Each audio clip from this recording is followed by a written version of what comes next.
And we are now live running the TG, or not TGV, what am I saying? GG1 and a small freight train, as you can see. Anyway, it's been a while since I did a live stream, so I thought I'd do another one. See if anybody's joined in here. I'm going to set it to live chat, so hopefully we don't miss anyone. Angry Railfan, welcome. Railfanning group, hello. ATDCC Coalboy, hello. CNW Railfan 82, hello. Damon Fortin, Sam Central, 261 Productions, Rio Does Things 19, Nathan Kesk, Jared T, the Gillian Group, Canada Bell, Sirens and Railroads of Oklahoma, Joseph Batts, CBR, Brody McFloaty, that's an interesting name. I don't know if I've seen that one in here before. CSAO Kid Productions, Kind Cake 1523, NEC Rail Videos, Kevin Blackhawks, Just Your Average Doughboy, Cheyenne Danback, Michael Cecilio. I failed my economics test today. I'm sorry to hear about that. Jennifer White. Or Wright, I should say. Theo Locke. Joseph. Okay, I've already read that one. Dawson's Railfan Adventure. Stupid Junked Videos. Trainman 1993. That's an old subscriber of the channel right there. Todd Stubb. Nickel Plated Productions. Jeremy Games. This is going to be epic. I hope so. This is running really well. When I started this off just before the live stream, it wasn't running very smooth, but I guess just running it at higher speeds has cleared off, I don't know, maybe a little bit of corrosion or something that was preventing it from working.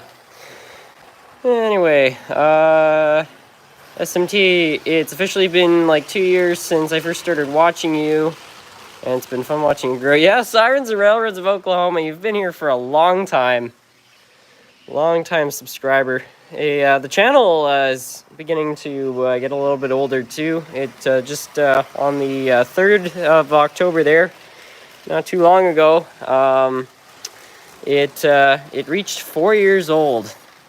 It's crazy. And next year in 2021, the channel's going to be 5. I can't believe it. Half a decade. Time goes so quickly. And I will have been in the hobby for 15 years too. 15 years. Kids that were born the day I got in the hobby by that point are going to be 15. That's crazy. Anyway, let's see what kind of comments we have here. It's been a journey from August of 2017. So in 2019, the channel started to walk. It's something like that. Half a decade. That's, yeah, I know, Phoenix.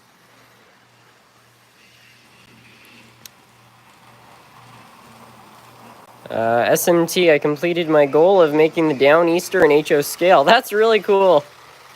The Downeaster. May you run an SD40-2. Yeah, we can run one of those. Maybe we'll get one to swap out the GG1. It's running really well, though. I'm quite proud of it.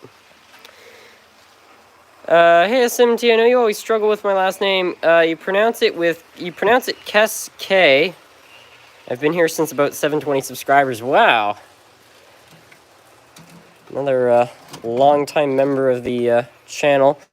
Anyway, got this. It should work. So, Keske. I'm going to try to remember that. I've never been great with pronouncing people's names. I do apologize for that, but I am dyslexic, and I don't know if that maybe messes with it, but I seem to have quite a track record for mispronouncing names. William Colina. Hello, my Canadian friend. Welcome. Alright, well, let's put that right there.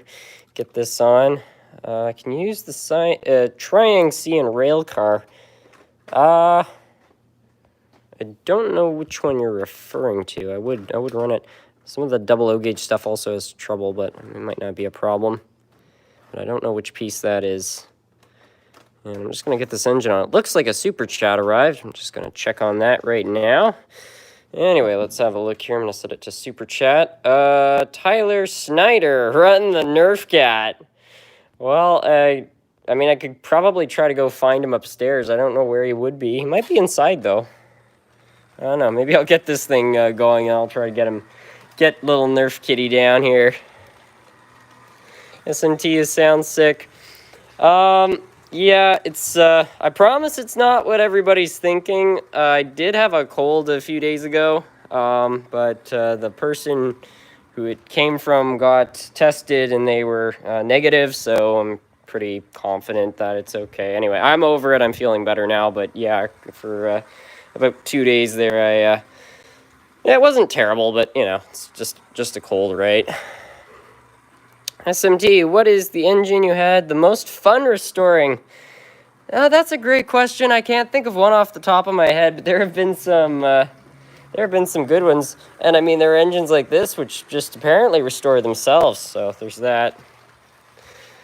But yeah, best restoration. You know what? It was the Canadiana. It's the Canadiana Sharknose. That thing was just, you know, a whole bunch of parts. It wasn't even really an engine, just a whole bunch of different parts. And I got to, you know, clean everything up, find parts I was missing, assemble it, and then by the end, I had a working engine. So that was a pretty satisfying one. I've been subscribed since like 2 days ago. I'm watching all the videos. Well, thank you, Jennifer. I appreciate that. Nickel Plated Productions. I've been watching you since July of 18. It's been a long time. I remember.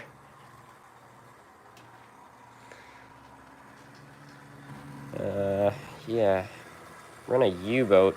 Might be able to put one of those on. See if we can find my old Athern one. Blue Blux. Where the heck is it? So I just cleared off that table today. Finally got that all cleaned up, but now everything is in a new location, so finding stuff is a whole other ball game. It might be on the other table, though. I'm gonna see if I can find it, and then I think I'm going to probably go and try to find Nerf Kitty if he's about for the super chat there. Yeah, sometimes I store it on this table, but it would appear not, so I don't know where it is. Probably put it in the back of one of these shelves.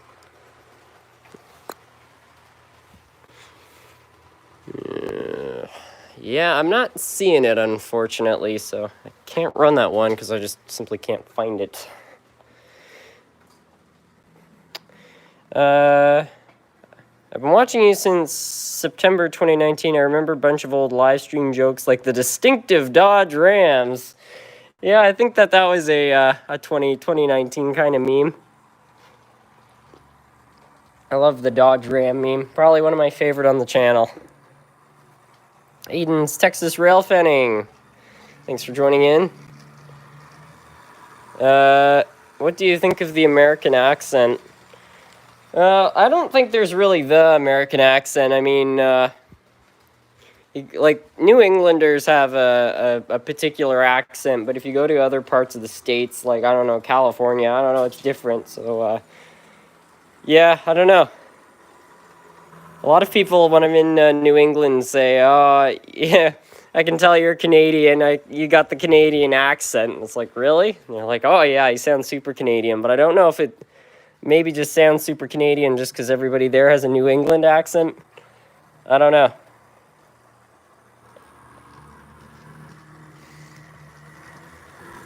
Can you run the Rock Island switcher? Yeah, we can run that. I think first, though, I'm just going to go try to find Nerf Cat.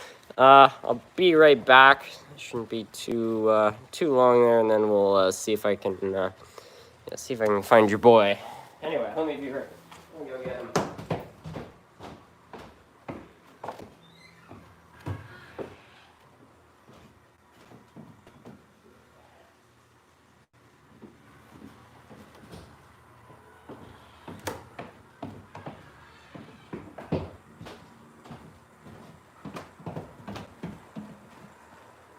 Well, that was easy. Turned out he was right at the top of the stairs. I literally went up the stairs and there he was. So there's everybody's favorite cat, Nerf Cat. Little Nerf Kitty. Phoenix Smith. He's kind of wandering around. Can you run the big boy? Yeah, we can probably run that.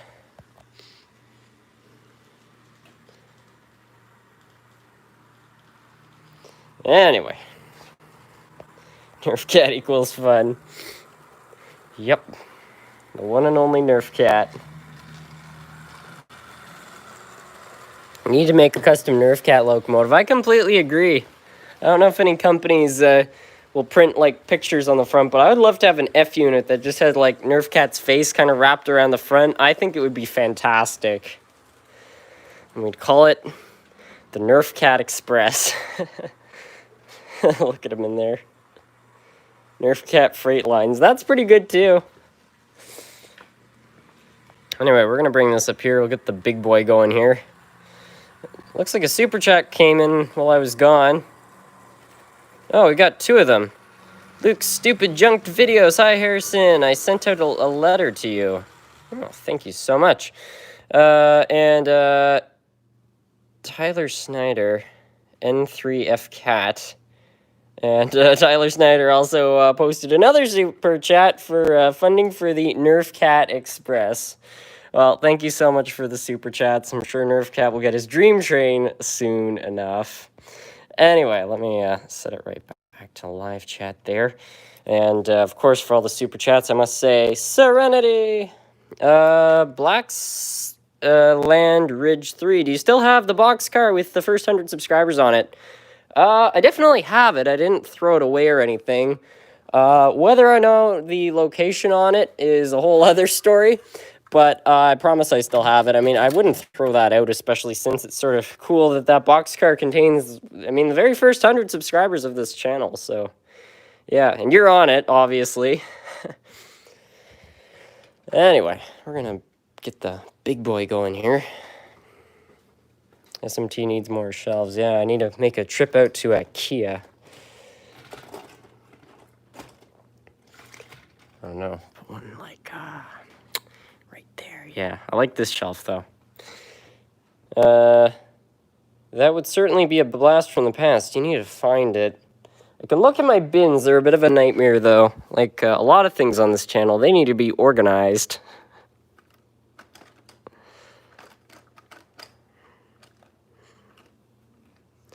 Can you please run an Amtrak? We can get one of those on, yeah. But first, the big boy.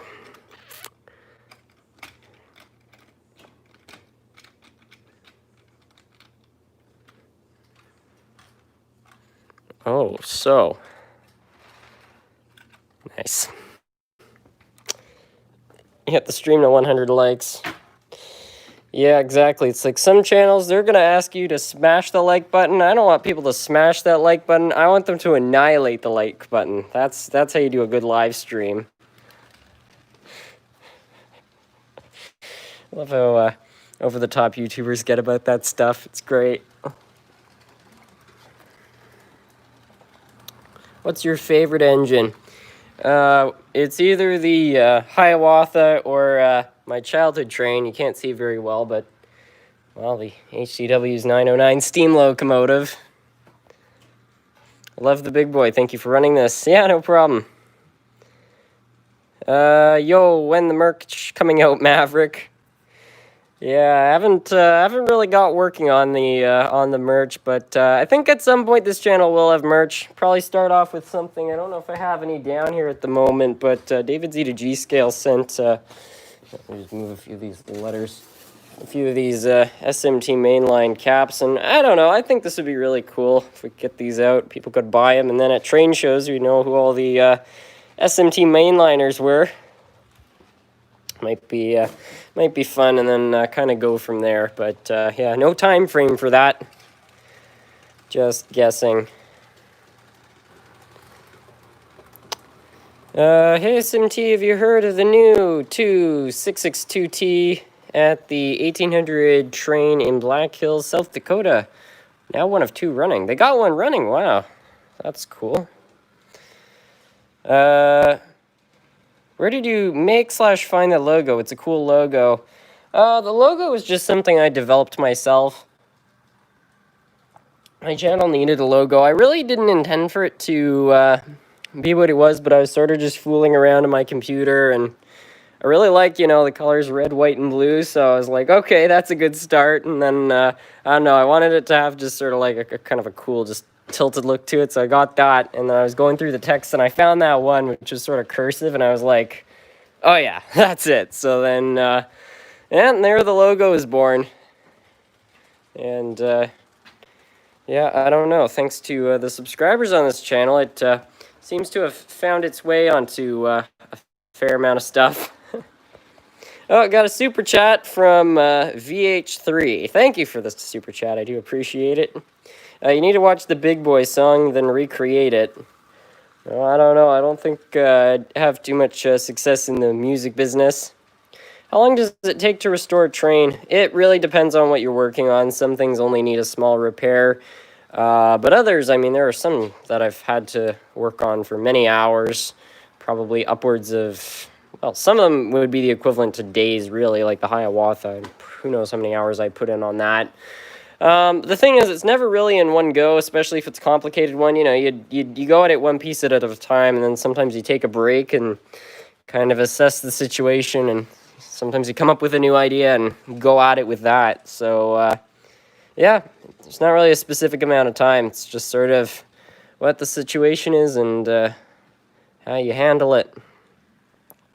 Zoo Tycoon Lauren, greetings from Northern VT, middle of work. Well, welcome. Hey, SMT, I have an NS that does not run, it smokes a ton. What do I do?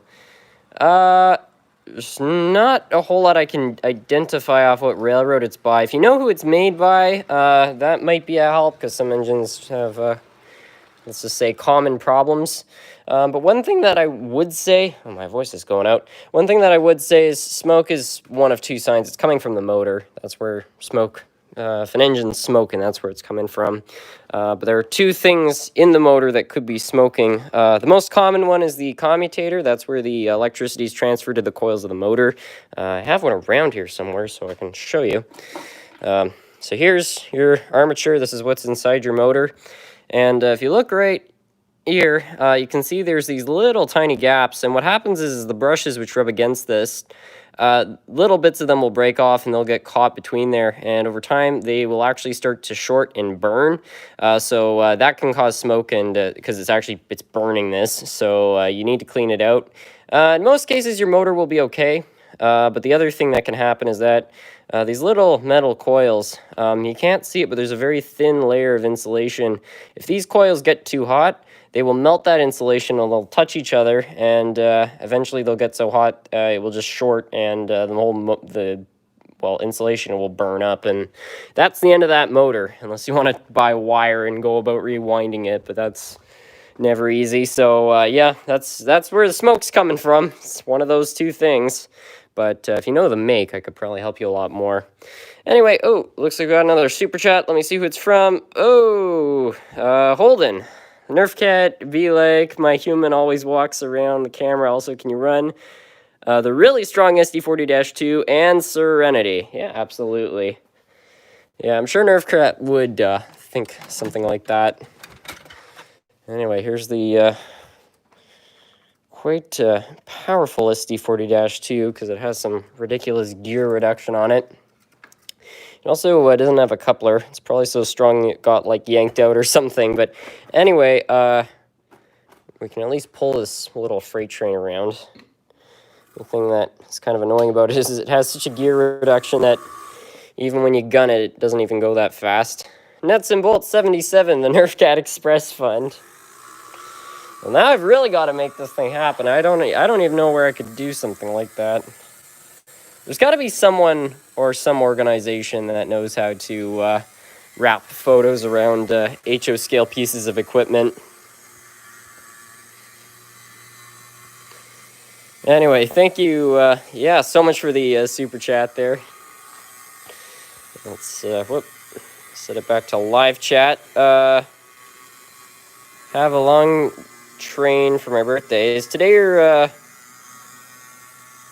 birthday? Is it H? 1225 Polar Express, and maybe if you have it, can you run it? I don't have one of those at the moment. I'm thinking of getting one of the Polar Express Paramarquette 1225, but Yeah, I'm not entirely sure. I don't know if I want to buy a Lionel one. They're very expensive, and I've heard mixed things about their reliability. They're not even terribly detailed, I find, either, so... But it's also the Polar Express, which is a movie I've always really liked, and it's also, you know, quite an iconic train, so... Yeah, I don't know. I think if I did get one, though, we all know what I'd be doing outside with it. Flashbacks to last year when I was plowing the snow with trains. We do something similar, but just like what happened in the actual movie. I think that would be an interesting segment on the channel. Anyway, hey SMT, I'm building a little HO scale live steam locomotive, and if it works, I'll build another and send it to you. Best of luck with that. I've heard it has been done. I know Hornby made miniature live steam locomotives, but I don't even know how you would power something like that, because I don't know the amount of current draw something like that would take. I mean, the amount of amps you'd need to heat up water, turn it into steam. I'd imagine it would be pretty high.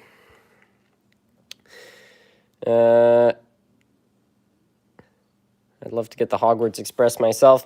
I saw one at a train show. A guy was selling it for, I think, $150, which he claimed was a good deal. Maybe in comparison to the internet, that's not too bad. But I wasn't really sure, so I didn't end up going for that. But how long did it take you to build your train layout? It's kind of hard to say, because it's not really a start-to-finish procedure. It's like start, build part of it, and then redo it, so... it's existed since 2007, but it doesn't mean it's going to, you know, take you whatever 13 years to build a layout. You can build one a lot faster than that, but it's just how I went about doing this one. Can you run an SD70 ACE with them Bombardier cars? I don't think I have an SD70 ACE. I would if I could. My track won't work. Any ideas on how to clean it? There's one really important thing when cleaning track. Go to your local hobby shop or the internet, really doesn't matter, and buy yourself one of these. These are, I call them track cleaning erasers. I don't know their proper name, but whatever they are, the thing that's great about these is that if you use things like rubbing alcohol, the rubbing alcohol will remove carbon from your track. It will also remove oils and, you know, lubricants which come out of your locomotives. So for that, it's great. But for oxidization, the rubbing alcohol will actually make that worse. So the great thing about these is that they actually strip off the oxidization. So yeah, if you're having a lot of problems, especially if you have older track, buy yourself one of these. And I suspect that your problems will be remedied quite quickly. Anyway, it looks like we have got yet another super chat. I can't believe how many have come in this night. Here's some bucks to voice act in my series. I have to get in contact with you about that. I've just been really busy. I do apologize. I wonder if Bob Ross car exists. I'm sure there's some Bob Ross piece in HO scale. Be fun. Yeah, I don't know. Be fun to make a background kind of the way Bob Ross did for your layout. I guess that's one thing you could do. I was gonna run something. I can't remember though. Either if I remember it, I'll run it. But for now, I'm just gonna wait till the first request I see comes in, and then I'll run that. Amtrak. Okay, I've got an interesting idea. Let me see. Yeah, it's got a nickel coupler. I'm not gonna do the evil thing I usually do and have the Amtrak pull the freight cars. Instead, we're gonna haul out the Bombardier cars because somebody wanted me to run those, and we'll haul it with the Amtrak. I think that's gonna be a really cool combination. It's gonna be a GE Bombardier combination, which, well, I think that's gonna be pretty good. Let's get that off the main line. And getting this onto the main line might be interesting because that derailed when I pulled it in there. So yeah, anyway, I'll flip the switch here. Oh yeah, I also derailed the engine intentionally so that we could actually, you know, run the other trains because it's DC. But I don't know what's on the track still. Let's see, that switch might rail that. You put one car on the track and derailed the one behind it. It's funny how it works like that. Anyway, let's get those all good. I did repair the coupler earlier today, so hopefully the Bombardier cars will cooperate. I'm not so sure about the coupler on this thing. It looks a little bit interesting, but yeah, let's just hope. These are both Athearn products. Now, they're from different eras, but oh boy. That's not a good start.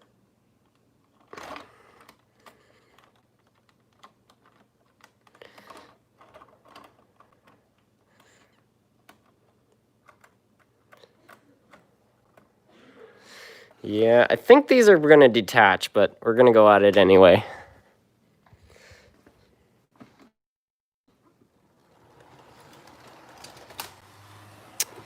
Yeah, okay. I think we're going to have to pick something else. Darn. I mean, we could always haul it with the genuine Go locomotive, but I think we should go Bombardier on Bombardier and see how that goes. No political chat, please. Yes, exactly, Phoenix.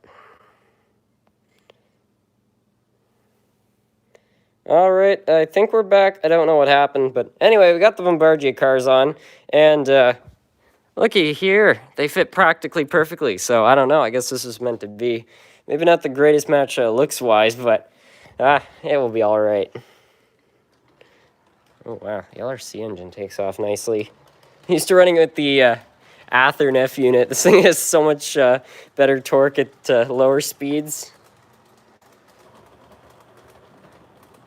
Looks like you're using your 80s Bachmann Wi-Fi. Yeah, I think that might be the problem. Stream lag. Yeah, I don't know. I don't know if there was any lag before that. But, yeah, just randomly cut out.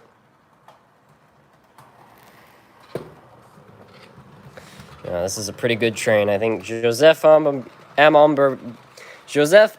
Bombardier would be proud. Can you put the camera on the layout? Oh, sure. I know the perfect spot to do some rail fanning.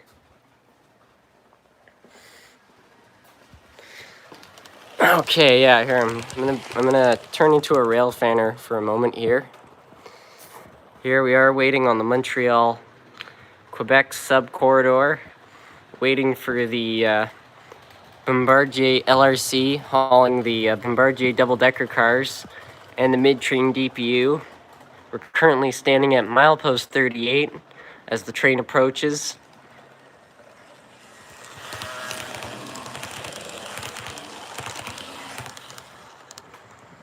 There we go. That's some quality rail fanning right there, folks. Even used all the lingo. Mid-train DPU, whatever a DPU is. Oh boy, some vintage power today. Oh yeah, it's like 1986 all over again. Yeah, I mean, I really like the LRC cars operating with modern VIA locomotives, but darn, when the real LRCs are out there, it must have been something. And those things were fitted with active tilt. I can't even imagine what it must have been like being a driver of one of those and, you know, tilting into corners. It must have been so good. They were not very reliable, though. My grandfather was working at Transport Canada in the 80s, and LRC stood for light, rapid, comfortable. He often referred to them as light, rapid, crappy, because they were not very reliable, I guess. So, but they looked cool. Might have been. I think they were second fastest train in Canada to the turbos. I'm pretty sure. Might have been the only train in Canada with active tilt, although that got disabled.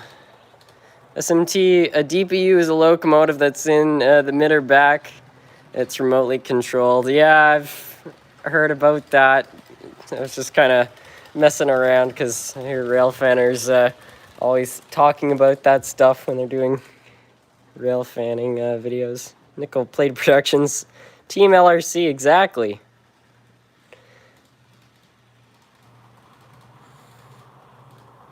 The HEP 2 coaches are going to outlast the LRC coach. They're older than them. Truly says that older stuff is built better. Yeah, well, the LRCs, I think they were all made out of aluminum, and what's the guy there who runs Rapido? Oh, what's his name? Jason Schron. Yeah, Jason Schron of Rapido. He was doing a whole thing about the LRC coaches, and apparently the metal is fatiguing, so Via's going to have to retire them really soon because they're just not going to be, you know, the whole structure is coming apart, basically. So, yeah, they weren't built the greatest, but they were unique for their time, frankly. I'm surprised the cars are still out there today in some respects.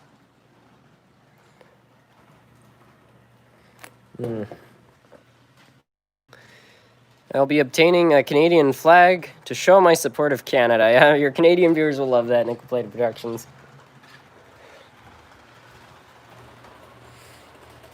Blacksland 3, thanks for stopping by. Welcome to the stream, SCP 4171.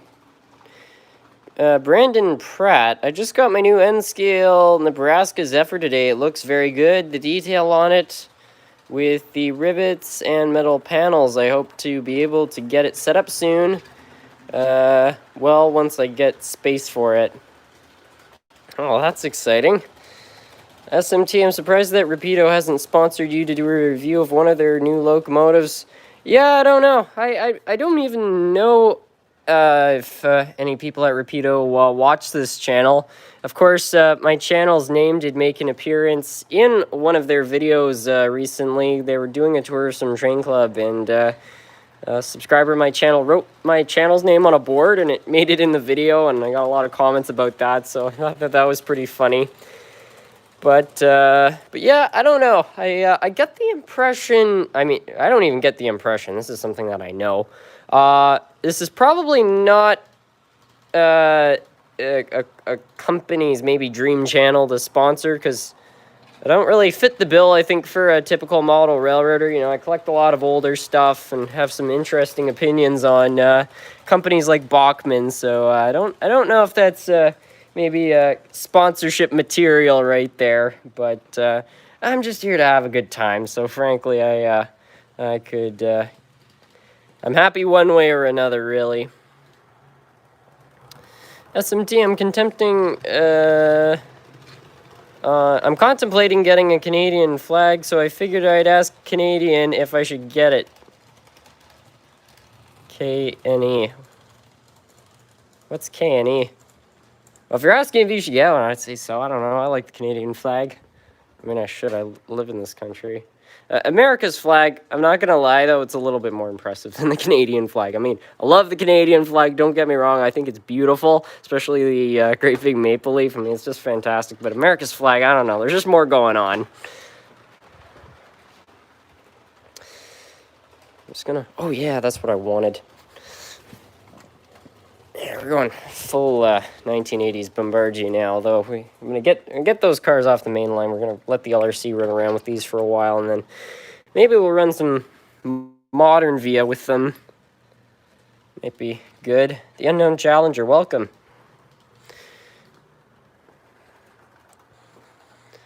SMT, does the N-scale train set work? Well, I was trying to operate it for the video the other day, and it wasn't running very well. I think the rails have oxidized, so like I was mentioning earlier, I'm going to have to probably use one of these to just kind of scrape it down and get it working again. SMT, I'm trying to make myself a BNSF rail chief. It has a bad look, really bad motor.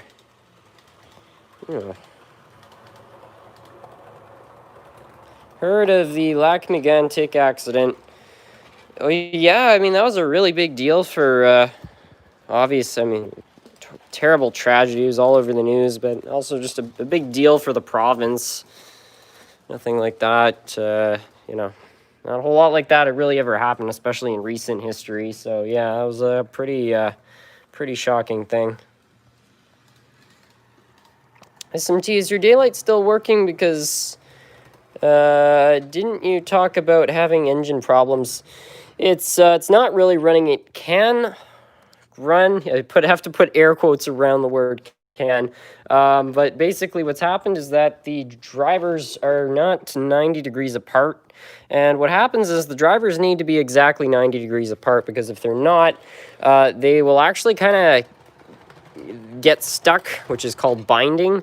And when they bind, the engine locks up, so it jams up a lot. And too much strain on the motor, and it's going to cause high current draw.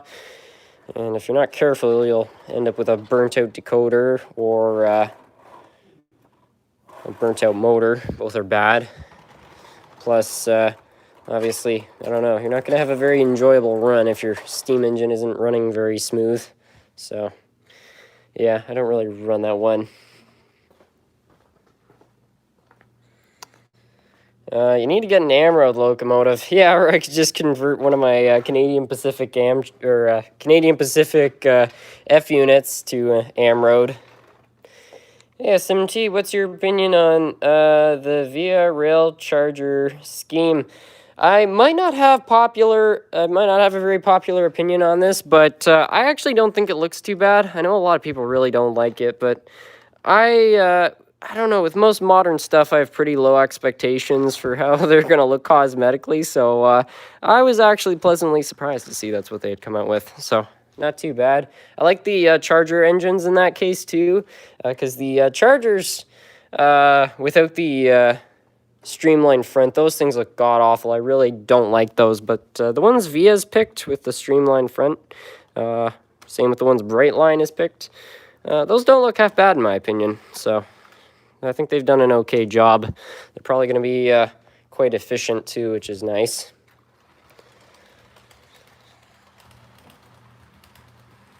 Kind of crazy to think that my channel started with a Tyco commercial compilation, and you were the one to motivate me to get the ball rolling, and I thank you as well, who have supported me over the years. In my opinion, it's okay, just the maple leaf. It's cut off, looks bad. Yeah, that's kind of true.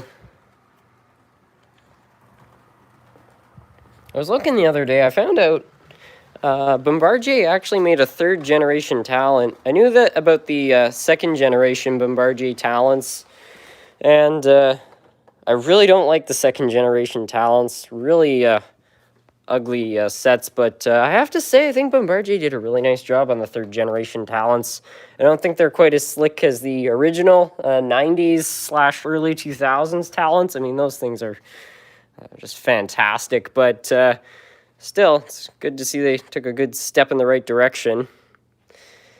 Anyway, we're going to take this off, maybe put something else on. Can you run your Swedish engine? Maybe so. SMT, what's your mailing address? I have a bag of goodies and trains I want to send. Oh, sure thing. There it is. If you want to just take a screenshot of that or write it down. There it is. Thank you very much.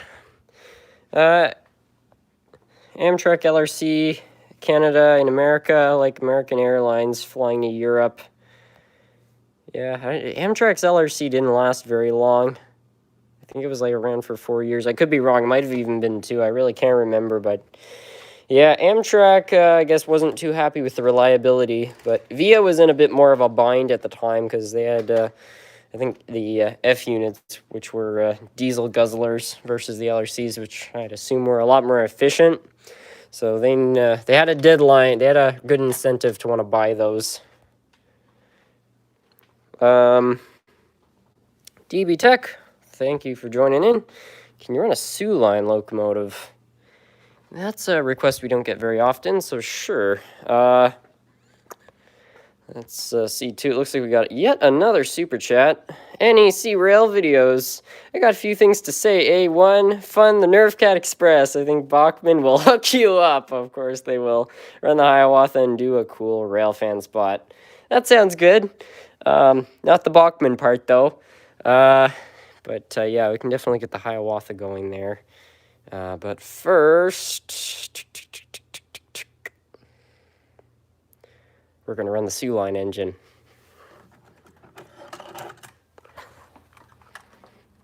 That ticking noise is my brain dialing into something. Sorry for spamming. Can you run the Blue Goose? I need to fine-tune the Blue Goose. It's running awful, really, so I'm not going to run that engine anymore until I get that all sorted out. I really like the Blue Goose. Gorgeous engine, but yeah, I don't want to accidentally destroy it. Bye, SMT. See you in the next live stream. Thanks for stopping by. I actually used to own a Lionel Polar Express, but I remembered I dropped the engine and the back wheels fell off, so I had to get rid of it. I still have its tracks.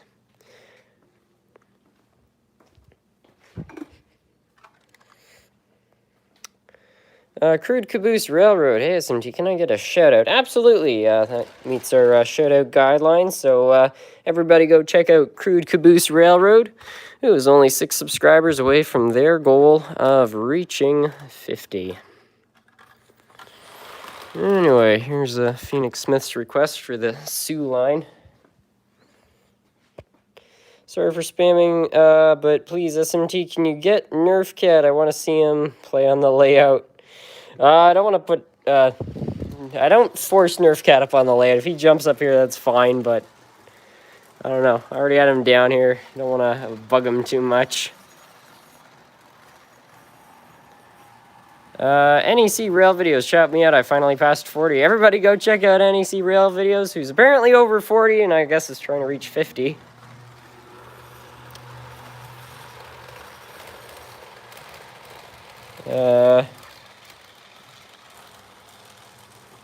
If you have a big boy, can you run it? We already ran the big boy, so I think we'll run something else.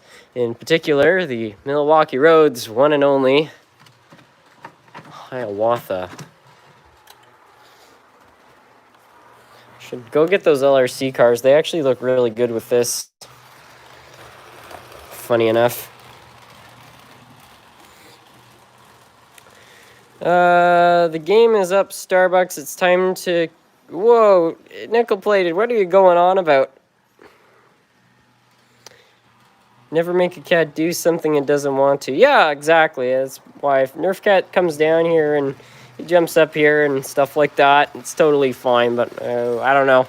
There are some YouTubers that, you know, like, there was that whole exposure basically about, you know, there was that girl and she was doing a video with her dog and acting all nice for the parts she was supposed to show, and then she edited out. She was supposed to edit out these parts where she was being really mean to her dog, but she wasn't very careful and accidentally uploaded the full video, and all of her subscribers actually saw the full side.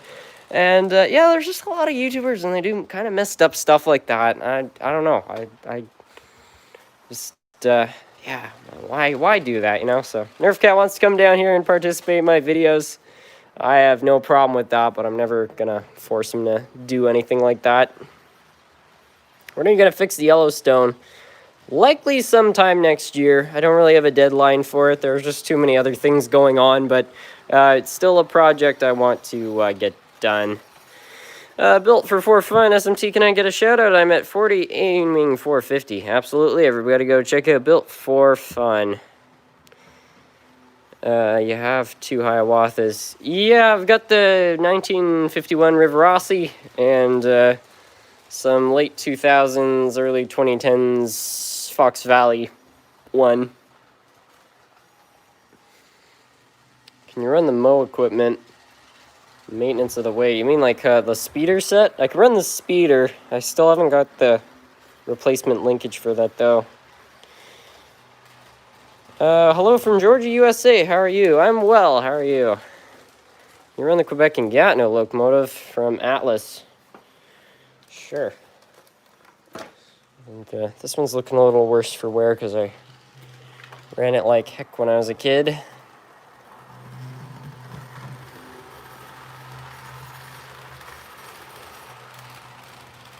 For all the people that are asking for shoutouts, you can only ask for shoutouts if you're 10 or less away from 50, 100, 150, etc. So basically, if you're at like 40, 90, 140, you can ask for a shoutout, but you can't any other time. And if you do ask, it's a violation of the rules. My moderators have room to remove you. I just have to say that because not everybody might not know that rule, but I do ask that people be respectful of it. What are all the Union Pacific locomotives you have? We've got, well, the big boy. There's the big boy. I got the big boy, a Centennial, slightly older Bachmann Centennial, and then just kind of a variety of kind of odds and ends. I got like a Union Pacific switcher, like an SD40, I guess. It's not an SD40. What is it? It's GP40. Sorry. So yeah, I got one of those, and I think an F unit or something like that. Sort of a random assortment, but I like it. Anyway, we're now going to run the Hiawatha. Can you run one of your F units? Yeah, absolutely. I was also wondering, how do you pronounce my name? It's Lee, and I'm receiving Brownchinis. All right. I just realized when I started watching you, you're only at like 700 subscribers, and there was only like half a year ago, you're almost at 20,000 now, man. That's really impressive. Yeah, about a year ago, the channel would have been at, I think about 3,000 by about this time, so it would have been a little bit bigger. But yeah, the growth has been really impressive. I'm just blown away by how much support the channel has received from so many nice people out there.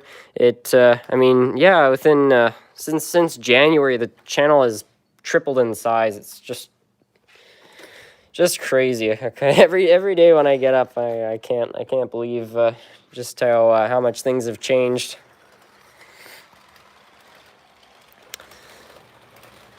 Hi, from New Jersey. Can you run a Santa Fe? Yeah, we can run one of those. Sorry.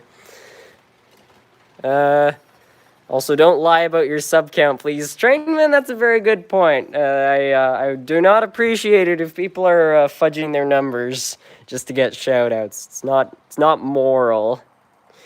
Nickel Plate Productions, what's the end goal for your collection? I don't really have an end goal. I kind of just buy, if I see something that I like, I buy it and add it to the collection. The hobby's about having fun, and may as well just get what you want, get what makes you happy. So that's what I do. There's not really any order to it. So what's the 20K giveaway? I don't know. I mean, the channel's obviously still quite a ways from 20,000 subscribers. I don't like to count any chickens before they hatch. You never know what could happen.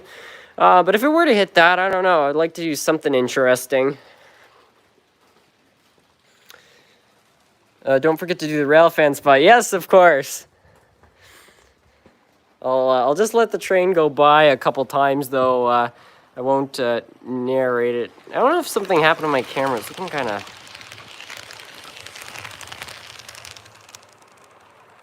I don't know.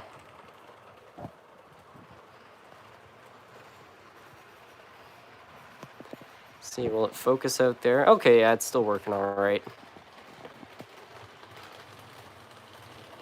Here, I'll try to get some professional grade footage right here.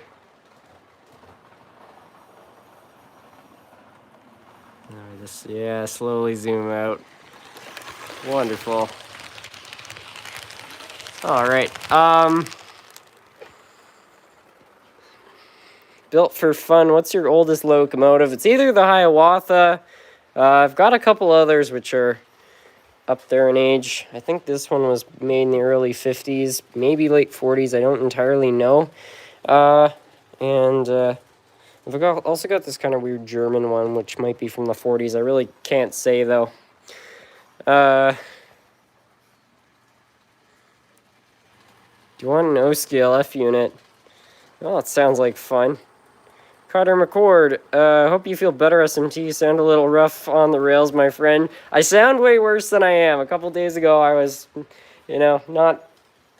It wasn't that bad, but, I just was having a cold, as you do. But I sound worse than I am on the inside. I'm pretty normal, so... Yeah, I'm doing quite all right. Love the clickety-clack. It's so satisfying. I always love setting a train up around the tree. And on Christmas nights, when the house is quiet, and you've got the train just slowly going around, you got the metal wheels on the metal track, it really adds a another layer of, I don't know, presence to the environment. SMT, do you consider yourself a rail fan or just someone who likes models? I would consider myself a rail fan. I mean, I'll go out and see trains where I can.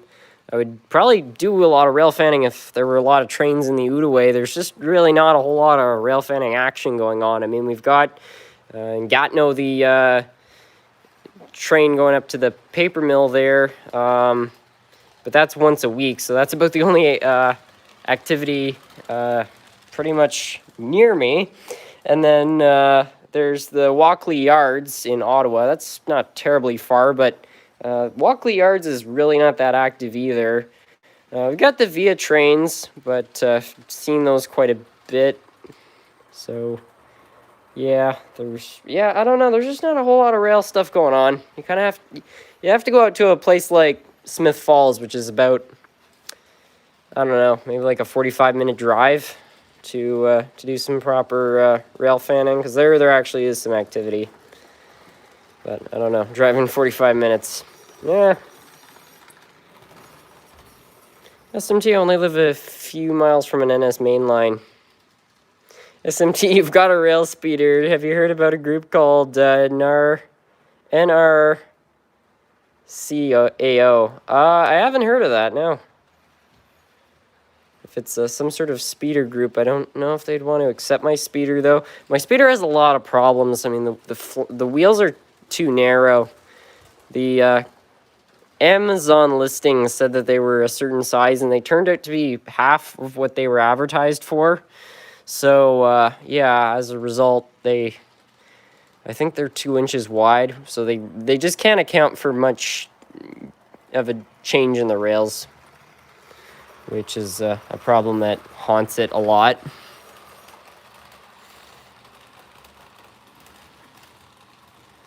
Can you please run one Centennial with a type of coach car? Well, I guess we could hook the Centennial up to the Bombardier cars. Here, we're gonna get the Hiawatha going full speed. Yeah, this thing's pretty fast on its feet. A little nervous running it that quickly, especially on this corner, because this thing, I don't know if it's just sort of top heavy, because it's, I don't know, it leans out the side a lot, but this one's rolled quite a few times. I've seen that happen a lot, so I don't entirely trust it. What's your camera? It's a iPhone 11 Pro. Run some N-scale stuff. I mean, I can try. I don't think it's going to work very well, though, judging by how the last one went. Oh, boy. I'm going to sort this shelf out. He forgot about the Santa Fe request. I've just got a lot of requests coming in right now. But, you know, actually, I'll run the Santa Fe first, because that was requested before this. But, yeah, that's, I don't really know which one to run, because there is more than one. Take out the Lifelike. Somebody wanted me to run an F unit earlier, so we'll just run a Lifelike Santa Fe F unit. And it's a Lifelike, so there's that.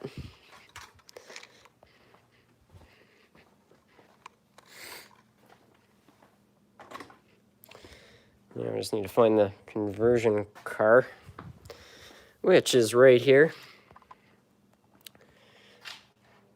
I got an old HO scale GG1. I've yet to find out the age and brand of it. If it's a second-hand one, it's probably a Rivarossi. I mean, it could be any other make. You never know, but I find most of the ones you see are by Rivarossi. Midwest C-Rail Fan 1000.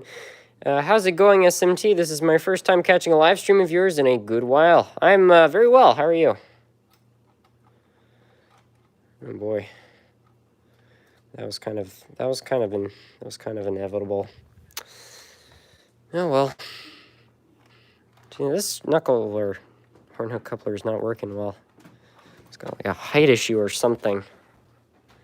Time to do something interesting. There we go. Can you run a Via Rail with a Union Pacific Centennial? Like the Via Rail coaches? What happened to the track? I replaced those switches. SMT, what kind of Canadian locomotives do you have, and what's your favorite Canadian locomotive? Favorite Canadian locomotive is the Canadian National number 6060. I don't know what exact classification is. I know its name is usually referred to as a bullet nose. That's this one. I think it's my favorite Canadian engine. I mean, it just looks so cool. And also, this model in particular is sort of special to me because it was the first kind of full-size steam engine I had ever had in HO scale, because before that I just had like a little Bachmann steamer, so I'm quite attached to that one. But yeah, it's always been a special one, especially since too the other thing is, I got it around Christmas time, and I don't know, it really fit in with the environment. Just, I don't know, the color green, something about it, just it all went together very well.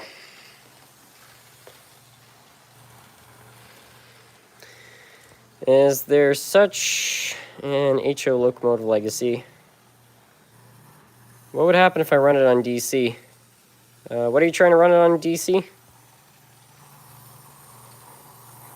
SMT, how's your oversized F-unit collection going? Pretty well. I mean, I've also received a few more of these lifelike ones in the mail. I've got a little bit of a twisted idea with two of them, because I've got two old lifelike F units, and they're both not in terribly good shape. And I already have this one, which I really like this one. I've had it for a long time. So what I could do is I could take this kind of rough F unit, and I could take another identical rough F unit, and then saw off the backs, glue them together, and I could make myself a jumbo Santa Fe F unit. It's a terrible idea, but I don't know if I can help myself. Hey SMT, should I make a train out of two Pan Am railways? Make a cursed Pan Am railway? I don't know.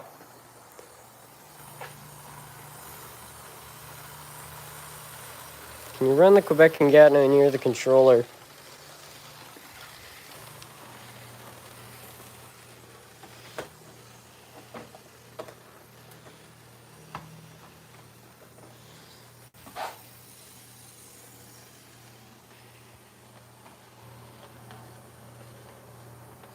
SMT, are you gonna fix the NYC Niagara? I mean, I could at some point. I'd have to figure out where to get parts for it, though. It's a terrible idea, and I support it completely. I like that.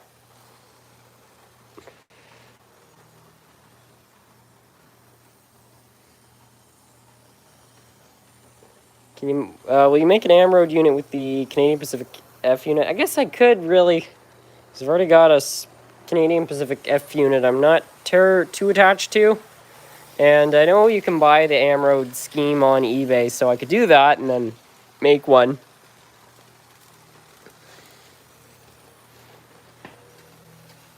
I thought this had derailed for a moment. It seemed like it was taking a bit too much time to get around.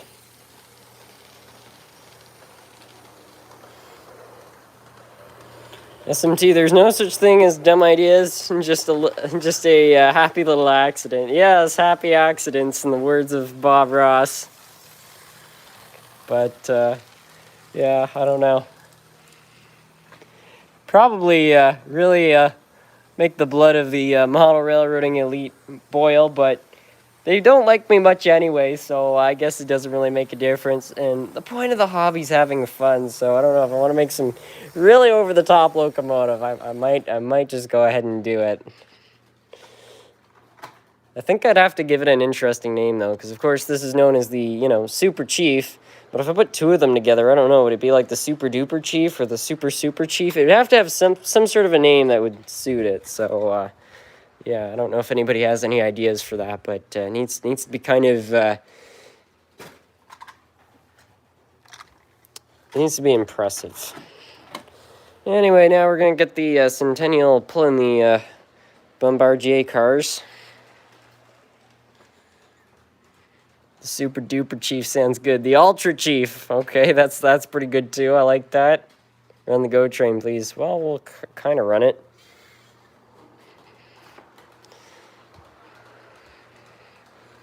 The Super Duty Chief, yeah!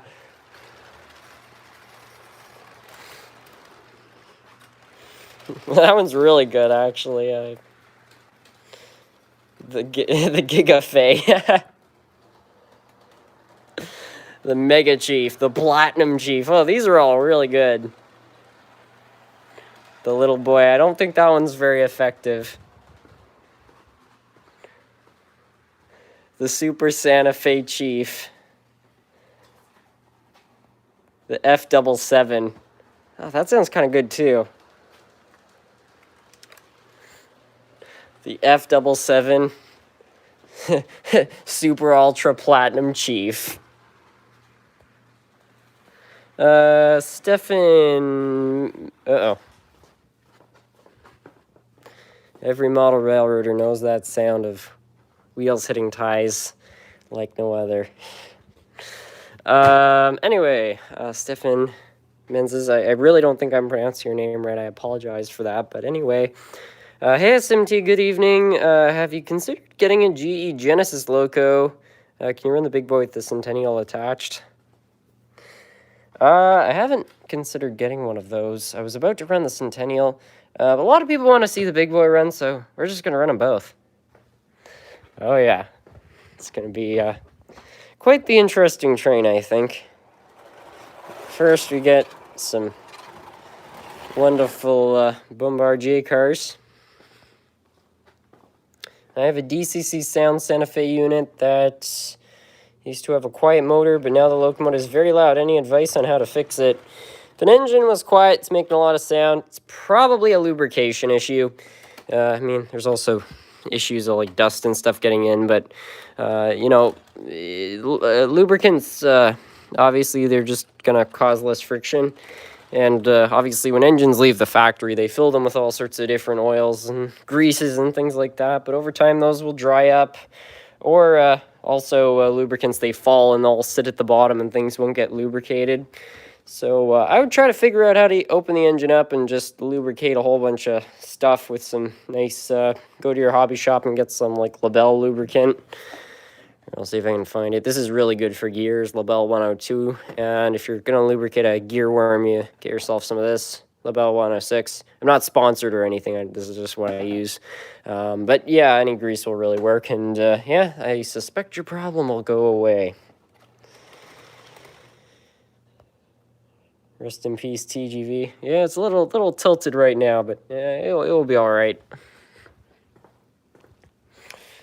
But yeah, first let's go retrieve this. Probably dirty wheels because it has a tiny bit of hair on the wheels. Yeah, that could be a problem.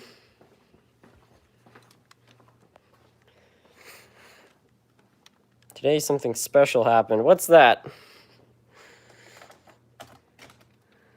SMT, you need a Dunder Mifflin building on your Scranton layout. That would be amazing. That would be cool. Oh, it looks like we got another super chat. Ashton Compton. I have a 2040 switcher that was similar to yours. How do you fix and replace the gears on the wheels? I wish I could help you with that. I've never actually replaced the gears before. The truth is about finding parts for engines, especially older ones. The best thing to do is usually just to either go through at train shows, just random parts bins, or go on eBay. But the truth is, if there's an engine you're really sentimental about and you want to get it running again, just try to find a identical or similar unit and steal the drivetrain out of it and put it in yours, because it's just really hard sourcing parts. And I often find buying a donor locomotive is usually way cheaper than buying all the individual parts unless you're really lucky. So yeah, unfortunately that's just the truth. It's just kind of a matter of it, because yeah, trying to track down parts is no small task.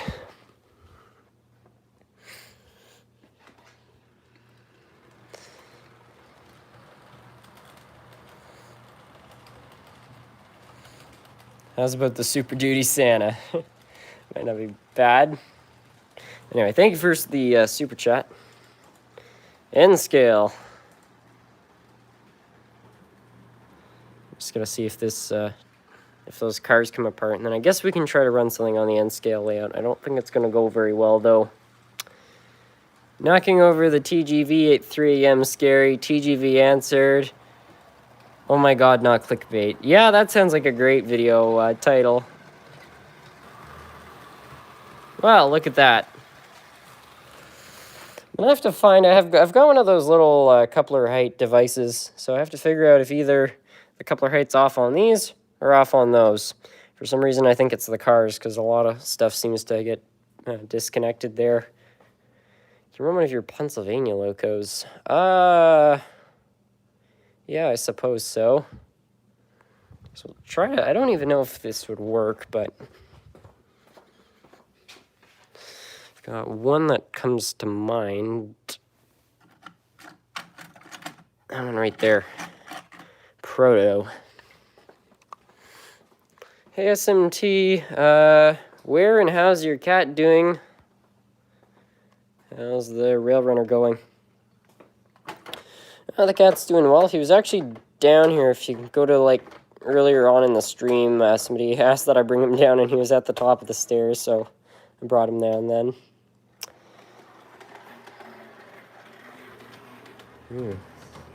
This is making some interesting noises.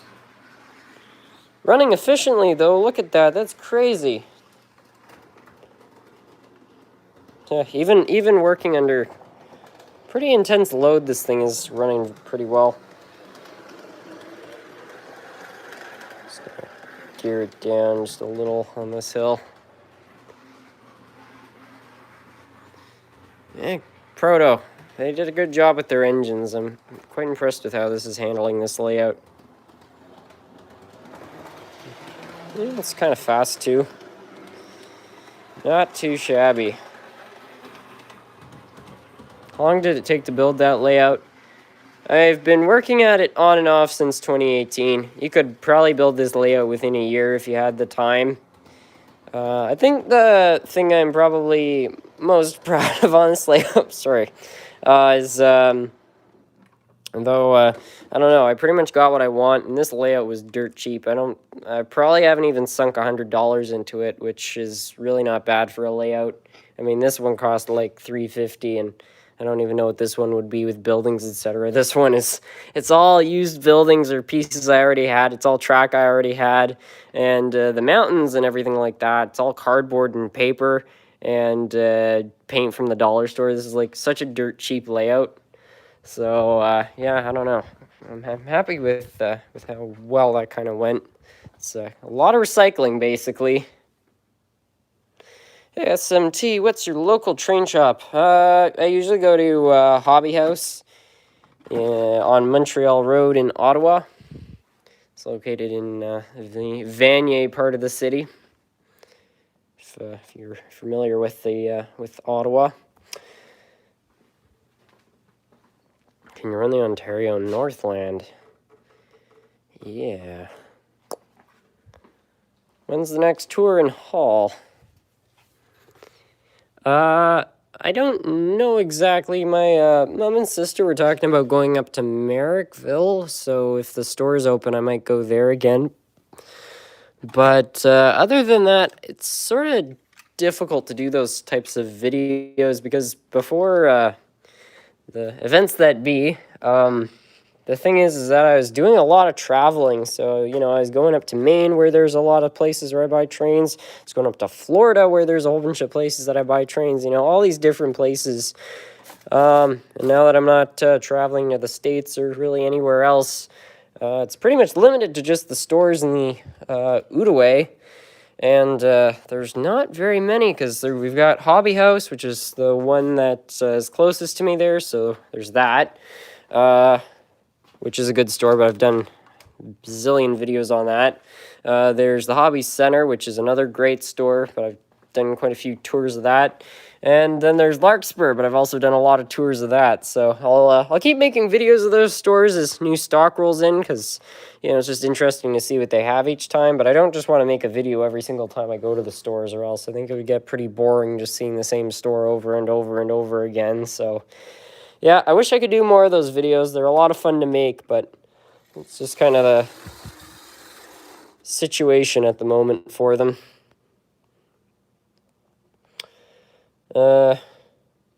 May run GP40. Sure. Well, I think this is a GP40 actually, so yeah, that should be easy enough. Not sure if it's strong enough to hold these. This is not running very well either. Okay, there we go. Now we got it. Lifelike. Please run the daylight. I can't run that one. It's not in good shape. I've once again underestimated the power of lifelike 3 bowls. SMT, I think that the line that the Santa Fe runs on should be called the Nerf Cat Corridor.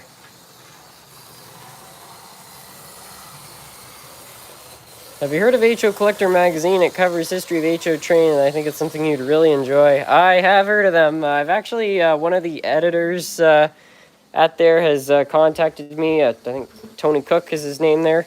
Yeah, he's given me a lot of interesting information. I actually bought one of those. I think it was their 2018 edition on the Ather and Hustler. Really good, comprehensive look at all the kind of older drive systems and stuff like that, and they do a good job going into detail. And I can't believe how much history they have on years and stuff like that on each engine. Really great magazine. SMT is the YouTube boss. I'm telling you, Harrison, you got to get the MTH Daylight. I'm kind of tempted because I don't think I want to buy another Bachmann one because I've already gone through 2 of them. How did you like Zetnik trains in Florida? I was pretty impressed by Zetnik. They had quite a wide selection, a lot of different scales, which is nice. The people that were running the store were quite nice, and their prices seemed pretty fair. I was so shocked they had one of those controllers there for $35, and it was in like great shape. I would have bought it, but I had to go back on the plane, and I didn't think that the airport people would like that very much for some reason, so I decided not to get it. But $35 for one of those controllers, that's a really good deal. So yeah, I thought it was a pretty good store overall. You should order a new wheel set for the GS4 on the Bachmann Parts website. I don't know if they sell those, sell that. What did you do to entertain yourself in quarantine? Pretty much spent most of my time down here in the basement. Oh, sorry, guys. Yeah, I don't know. Got into video games a little bit. Grand Theft Auto again, which is one I've always liked. You have Trains magazine. Yeah, I was a subscriber of theirs for a long time.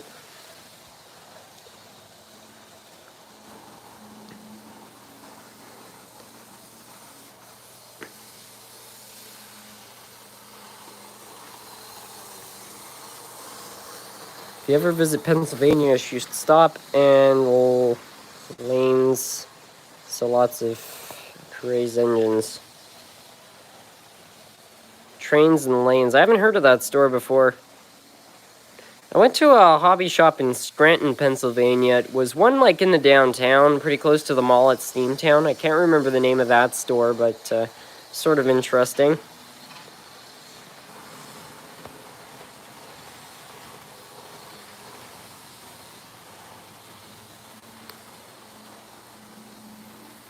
SMT, make a super layout.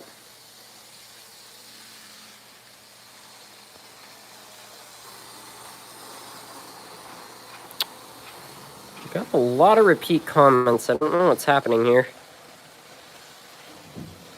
I'm about to start my layout. Can I have some advice? Sure. I would get yourself, it doesn't matter, you know, what you write things down on, but I would make a list on whatever you do, notes, or get a pad of paper, and figure out what you want before you start building your layout. You know, like what kind of industries you want, and I don't know, just all the things. If you were to imagine your layout right in front of you, what would you want it to have? So that's how I would start. Make a great big list so you know exactly what you want. And a lot of modelers, especially of the more elite side, as I say, they'll tell you a lot of stuff. Like you've got to pick a time and a location and all sorts of other stuff like that. And it's not bad advice if you're looking to build a really prototypical layout. Like if you really like historic stuff and you want to build like, I don't know, Scranton, Pennsylvania in the 1940s, go right ahead and do that. But if you don't really care about that kind of stuff, I would just avoid it and build exactly what you want, because the entire point of the hobby is about having fun, and just as long as you are, you're doing it right. So always keep that in mind. And yeah, just make that list, figure out what you want, and then go ahead and build it. And if you don't know what you want, go online, go through media, look at videos, because you can kind of pick up bits and pieces. Like I don't know, a lot of what you see here, it's inspired off of something else. Like this was inspired off of multiple layouts, one in particular, and then I modified it like crazy. Like the layout this was based off of, it was just a figure eight like this.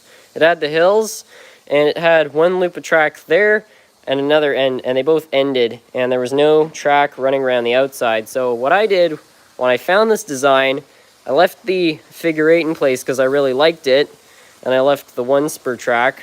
But then what I did was I added this, which then goes under here, and I added an entire loop around the outside, which made it a 2-track layout. So I turned it into what I wanted it to be, and it's a layout that I really like. So yeah, get inspired by stuff and add that to your list. Because, yeah, I find getting into the hobby and building your first layout can be a bit overwhelming. There's just so many different, you know, aspects of it. But that would be my number one piece of advice. I've got to make a video series or something like that, sharing a lot of advice for that. Because, I don't know, there's I get asked that question a lot. And I find there's a lot of different answers you get from different people in the community. But that's just the stuff I've found.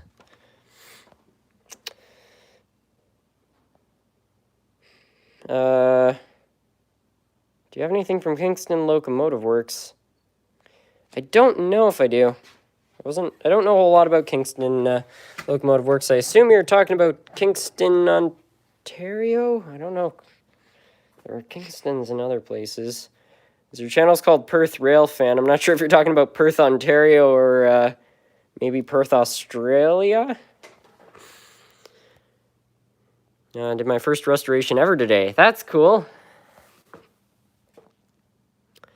SMT, did you go to college? No, I haven't been to college. I just finished high school this year, actually. And I'm still deciding what exactly I want to do, which is interesting. Can you run the Kool-Aid engine? Yeah, we can run that.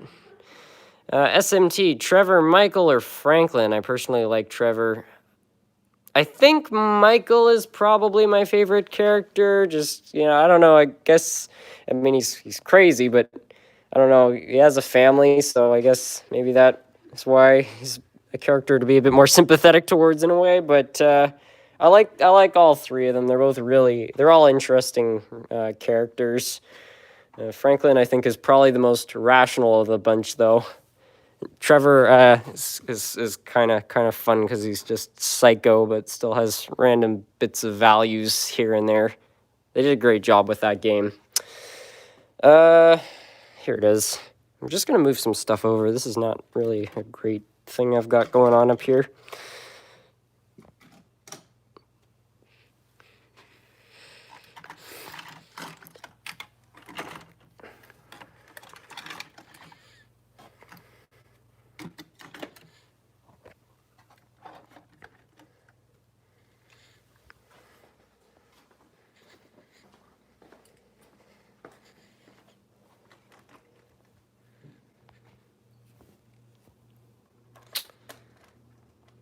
Can run the doodlebug. Yeah, we can get that going. It's not a very common request.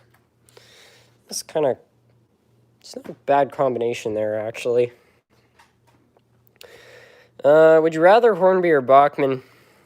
I'd probably go with Hornby. I haven't had a ton of experience with their stuff, but I've, the stuff I have come in contact with, that's been of Hornby's, I think has been good. I find a lot of European railroaders usually talk about Hornby not being too bad. I mean, there are problems with Hornby, but yeah, I feel like they'd be more reliable.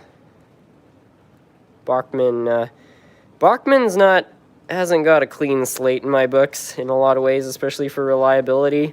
And I'm definitely not the only one that feels that way. I was even a little bit surprised, but I was getting quite a kick out of it. I was watching Sam's Trains the other day, and he bought this little, like, high rail bus, and he was reading through the instructions, and it was talking about something about quality, a whole bunch of other things about Bachmann, and he just started getting very sarcastic about it all, and it was just really funny. But yeah, I don't know. They have a quote on their box, and Sam's Trains acknowledged this as well, because this is something that I think I've pointed out in a couple of my videos. Bachmann Trains. Now that's the way to run a railroad. Uh-huh.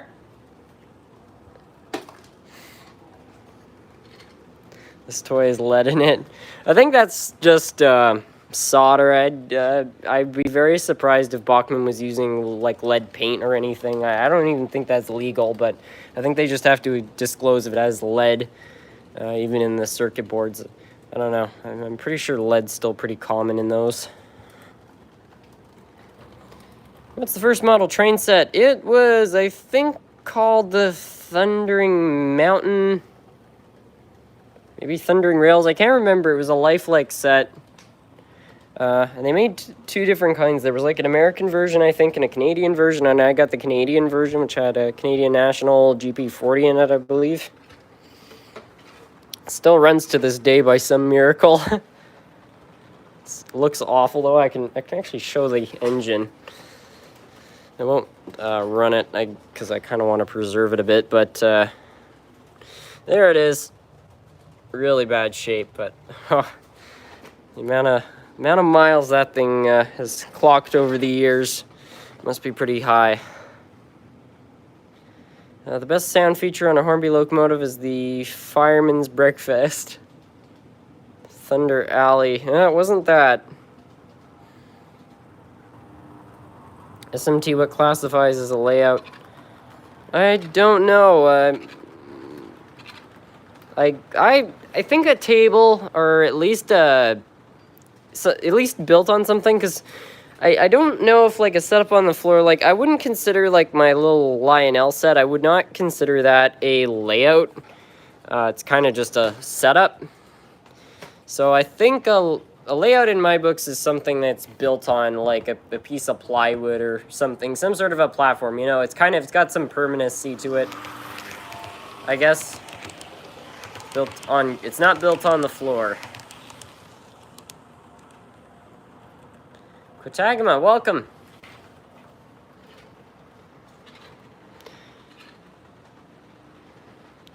How many Tychos have you been able to save versus couldn't save? I'm trying to think if I failed at saving any. It's very rare that I fail at getting one going. I can't even really think of an instance. The trouble isn't usually getting them going, it's keeping them going. I find the old Tychos are just, especially the old Power Torques, are just really not well built, and I find they develop a lot of problems and they need to be constantly looked after. But, I don't know. They don't really bite the dust. It's really just as long as you have patience and spare parts, they'll kind of run forever. But, I don't know. It also depends how many parts you sink into an engine before you've pretty much just rebuilt the engine all over again, you know? It's like an old car. You can keep buying new parts for it and stuff like that and keep it going. It's questionable sometimes whether or not it's worth a while. I would never buy a Tycho as a engine. If I wanted to have like really enjoyable running experiences over long periods, I would definitely not ever buy a Power Torque. But I just like the way they look, and I like just running them around and stuff for fun. But I never expect much from them because they always have problems. What's your most expensive locomotive? The most I ever paid for an engine is this one right here. This cost 600 Canadian dollars, which is quite a lot, but it's an engine I really wanted, so yeah, I coughed up the money. Can't say I regret it. Really puts a smile on my face seeing this particular engine down here on the layout. By the way, you should go to Indonesia, my country. There's a lot of cool trains. Indonesia has been kind of intriguing for a while. I don't know, something about it. Yikes, that hurts my wallet. Hello, SMT. If you can you run 3 of your lifelike engines? Lifelike unpainted GP locomotive, lifelike CN GP locomotive, the Ontario Northland as a consist. So the unpainted lifelike. I don't really want to run those ones together because the CN one is the one which I'm kind of trying to preserve, and the unpainted one needs to be tuned. I already ran the Ontario Northland, so I don't think I'm going to run that set. They're also quite different because the unpainted one is a 2nd generation lifelike engine with a 5-pole, and the other 2 are 3-poles, so they wouldn't run very well together. What happened to the TGV? Nothing happened to it, I just kind of knocked it over.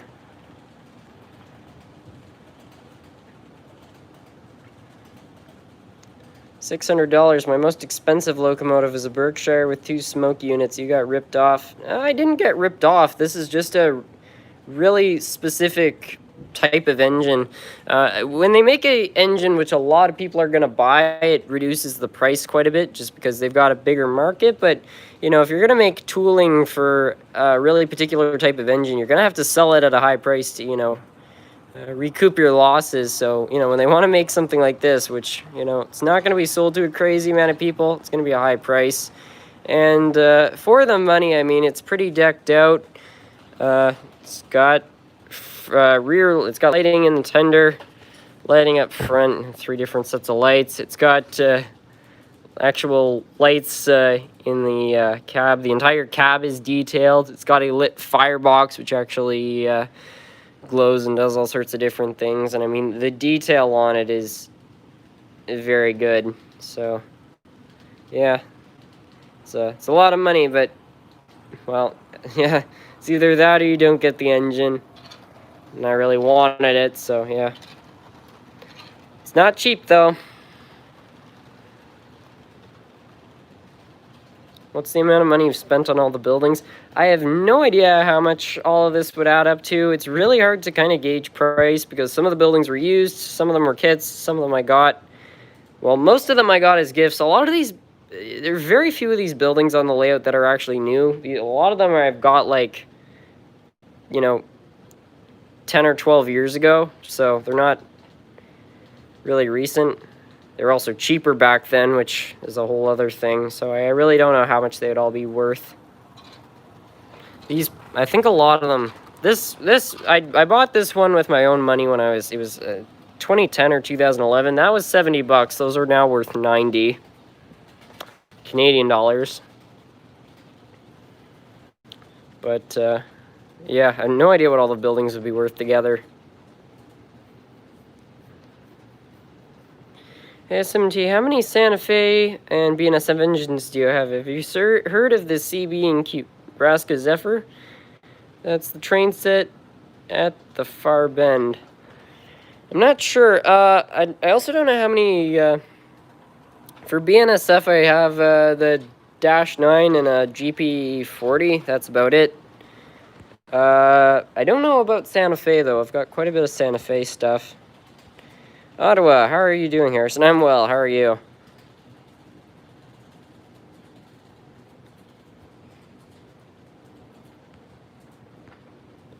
SMT, I just got a whole box of HO scale stuff for 40 Canadian dollars. There's a CN Tyco F unit and tons of track, 4 controllers. Nice.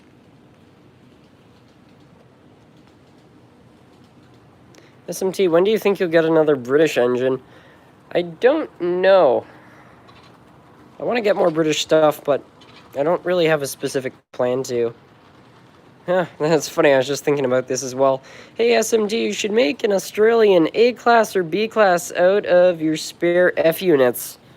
I might make something like that, but I do want to buy a genuine Australian A or B class, especially the Victorian Line Railway with the orange and gray. I'd love to have one like that. I've been looking, they're really expensive, and they seem to be pretty hard to come by on eBay. So we'll have to see. What's the locomotive you'd recommend to beginners? There's not really a specific locomotive I'd recommend to beginners.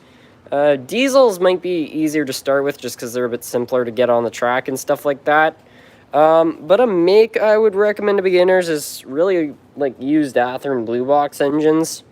And I would say too, because beginners, you know, they're not going to necessarily know what that is. It's just kind of an older style of Athearn, which is a manufacturer. And you can find these really easily. Here, I'll find one. This is a blue box, and the way you can identify them, they got these 4 little dots. These are the motor mounts. So if you see that, you can tell that it's an old blue box. And they're great engines, I think, especially for beginners, because you can buy them used really dirt cheap. But the thing is that they're quite reliable for the money, and you can get so many different kinds. Yeah, that old Atlas. There are tons of good makes you can buy used, but if you're getting into the hobby and you want to kind of grow your, have a variety of different locomotives to pull stuff, you want some just cheap engines that will probably serve you well, get the old blue boxes. They're pretty good. Deck 2007, welcome. SMT, how much are all of your engines combined? That's another number I have no idea about. Again, the thing that makes it really tough to gauge price is that the vast majority of the engines I bought are used. The thing is, a lot of them have probably actually increased in value because I buy a lot of them junked and I get them working, which increases their value usually by like 3 times the amount. But I don't know how much it would all be together.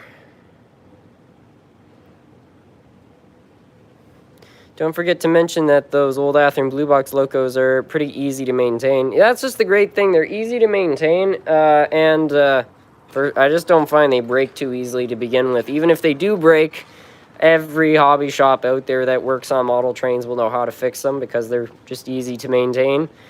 And they're also very easy to find spare parts for because the parts are pretty much identical between all of them if they're from the same generation. So yeah, there's that too. But yeah, I just like them because they're readily available, they're cheap, and they're very reliable. So, well, those Athearn Go cars are just whack. I don't know why those are so expensive. It's really weird.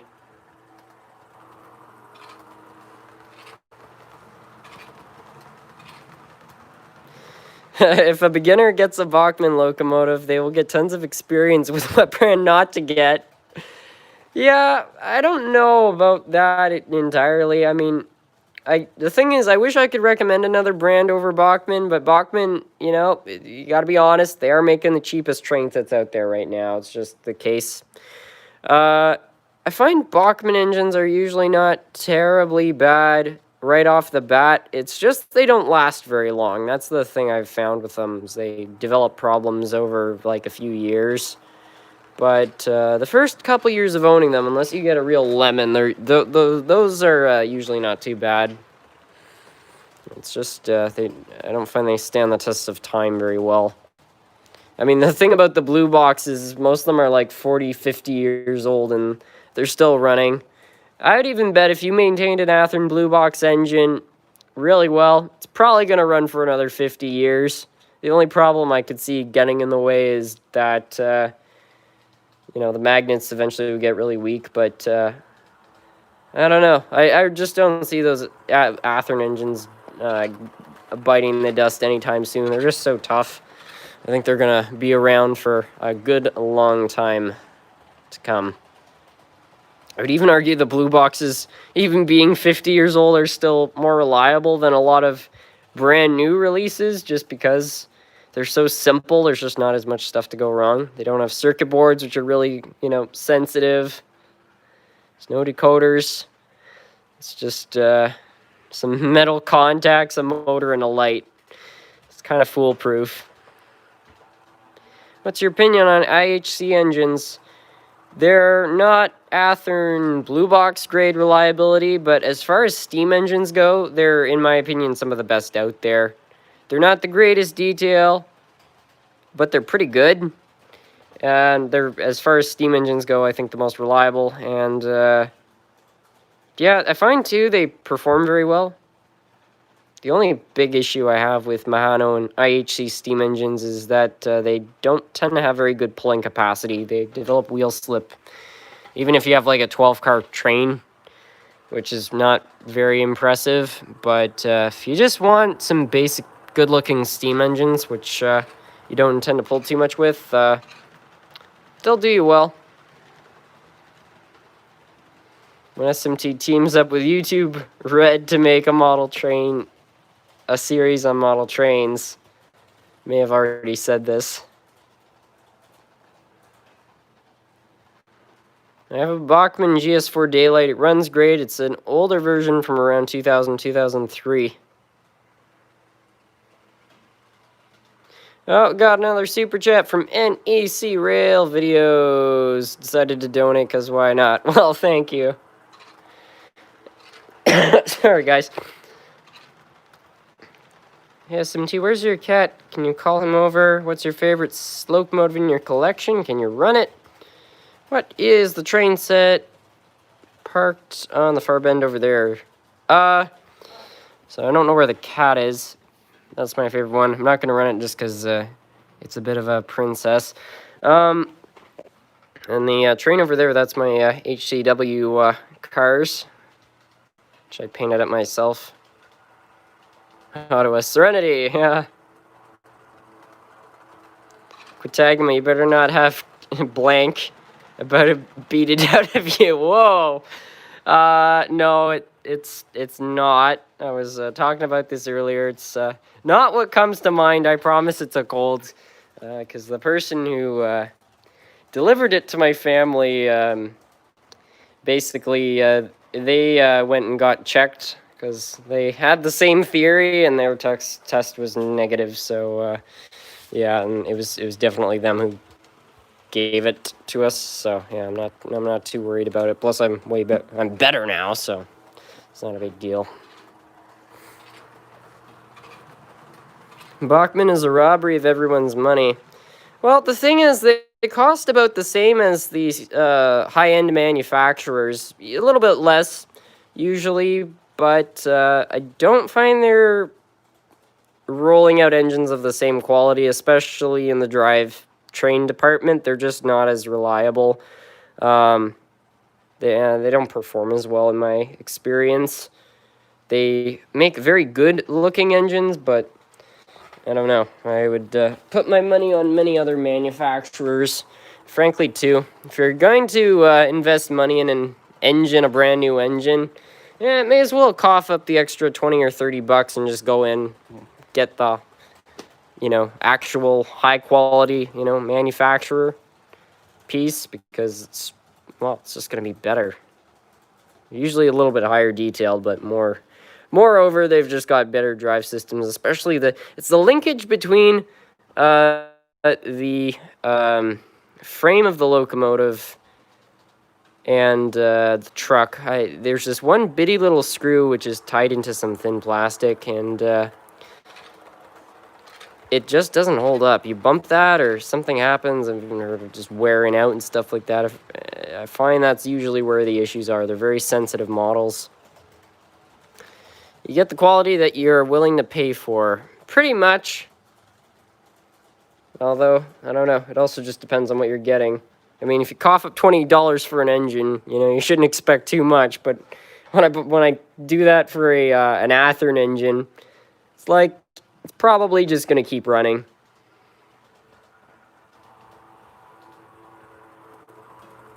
You know it's starting to get late when SMT leaves an engine on for a long time.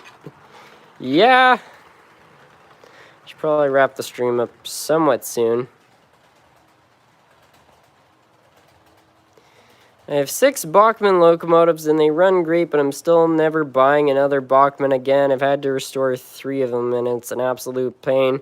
Yeah, they're not all bad. I mean, like, I'll say too, like, my Bachmann Centennial, I don't know where I put it. It's over there. That engine's been a tank. That's it. Bachmann did a really good job with their modern Centennials. They can handle really tight corners, even 18 radius. And the only thing that ever went wrong with it was there was this weird gear clicking noise, and I had to take it into the hobby shop. They told me it was either a piece of ballast caught in the gears or a broken gear. They never told me which, so I don't know if that was... If it was a broken gear, that's bad on Bachmann. They didn't build it right. But if it was a piece of ballast in the gearbox, I'm not going to, give them a bad review because of that. It's not the, manufacturer's fault that happened. But other than that, that engine's been solid. And I'm pretty sure I got it used too. And that was about 12 years ago. So that engine, Bachmann did a great job. It's just about every other Bachmann engine I've ever owned has given me problems.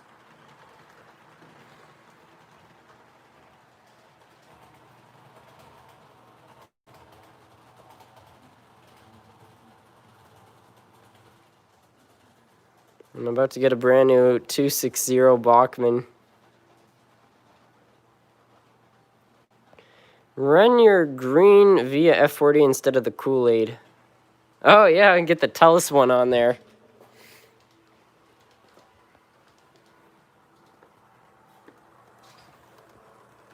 What's your rarest train? It's the Hiawatha. Those are not easy to come by. I've never seen another one in person, actually. I've seen pictures of them online, but yeah, they're pretty rare.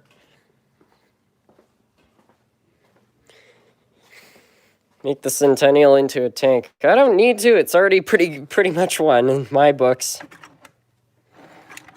Probably my favorite Bachmann engine out there. I don't know if Bachmann just did a good job making those, though, or if maybe I just got a really good one. Because like anything, you're going to have at factories just kind of luck of the draw with how each, piece turned out in the molds and stuff like that. And the skill of the worker, that matters a lot, too. Maybe you get a worker who's been in, manufacturing models for 40 plus years and they know how to assemble the things perfectly. But if you get somebody who's new on the job, they might do something weird. I mean, I couldn't believe it. I opened up one of my Bachmann engines and the whole thing was just flooded with grease. Like, they just put a crazy amount. So my guess would be they probably had a new worker on the assembly line and they maybe didn't know how much to put and they were just filling them, because I opened up another engine and it did have an appropriate amount of grease. So yeah, I don't know. I suspect that quality control is a little bit of a mixed bag with Bachmann, because I just find it strange that some of them seem to go on fine, others just seem to randomly pop out. But yeah, I don't know. I generally try to avoid them.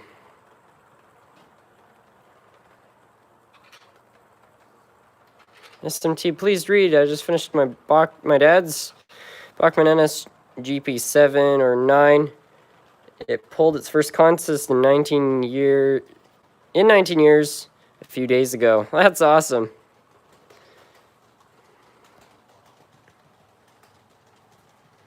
Over-oiling seems pretty common in a lot of newer models. Yeah, I don't know if it's a strategy, because not everybody changes the oils on their models. I mean, I'm going to be honest, there's tons of engines that I haven't changed the oil or grease on in years, and they're still running fine. But the only thing I can figure is manufacturers don't want to put a little amount of grease, because if it doesn't get changed, it could just pool in one spot and then not lubricate the parts properly. So if they put a ton, it's more likely that, there's so much flowing around in there, everything should be lubricated properly. It's not the motor's, it's not going to perform great, but it's going to prevent the parts from wearing down prematurely at least. So yeah, I guess their logic is just put take the hit on performance, but make the parts last longer.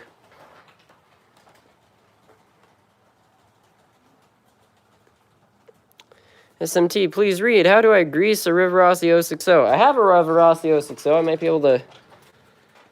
Oh, gee. It's not an 060. I've got an 040, but I think the system is pretty much the same. If I'm not mistaken, I think they just added another wheel set. Let me see if I can find mine. So, that's not a Rivarossi. That's a Mantua. Where's my Rivarossi? See, I've lost just about every engine in my collection because they're all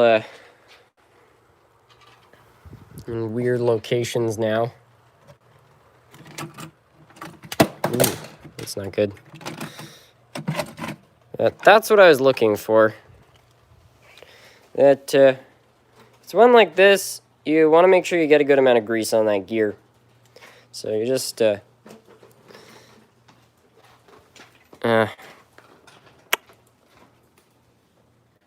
give yourself one of these, pop the model in there, and then you can just, it's best if you lubricate the gears, or the bearings I should say.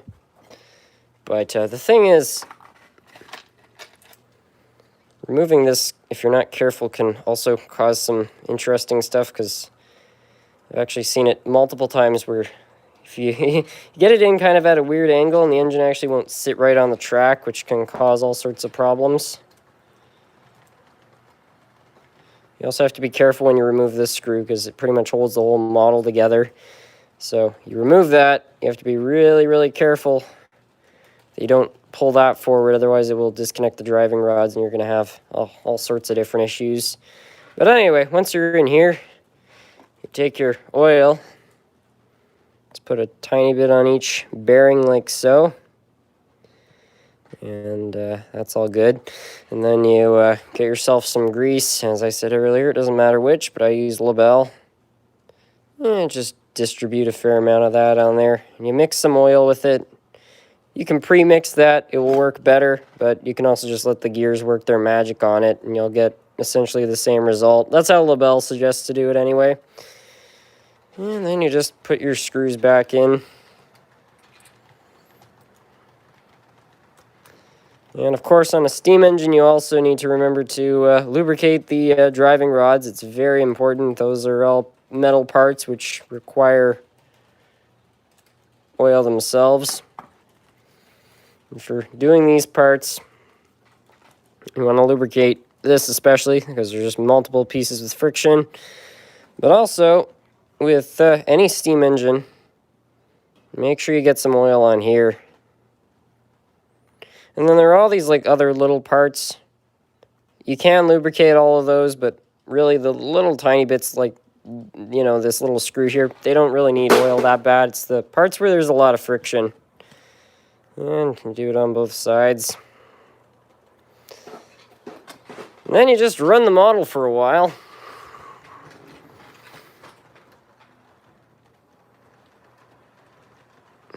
This one's drivers are a little messed up. They always have been, just because the original owner didn't treat this engine very well. Also, it looks like it's missing a part right there. But you get the picture. Yeah, this one's got some electrical issues, but...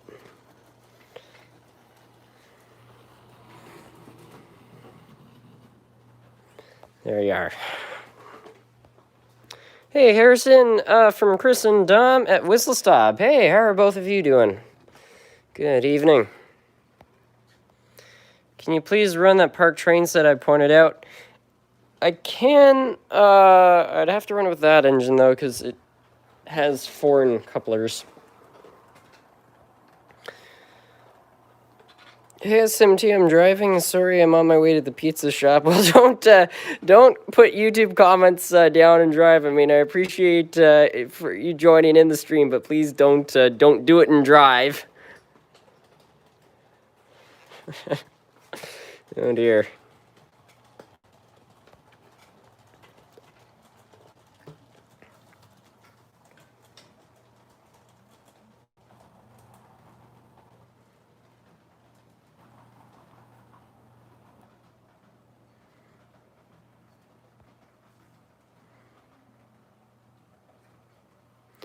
Could you please read SMT?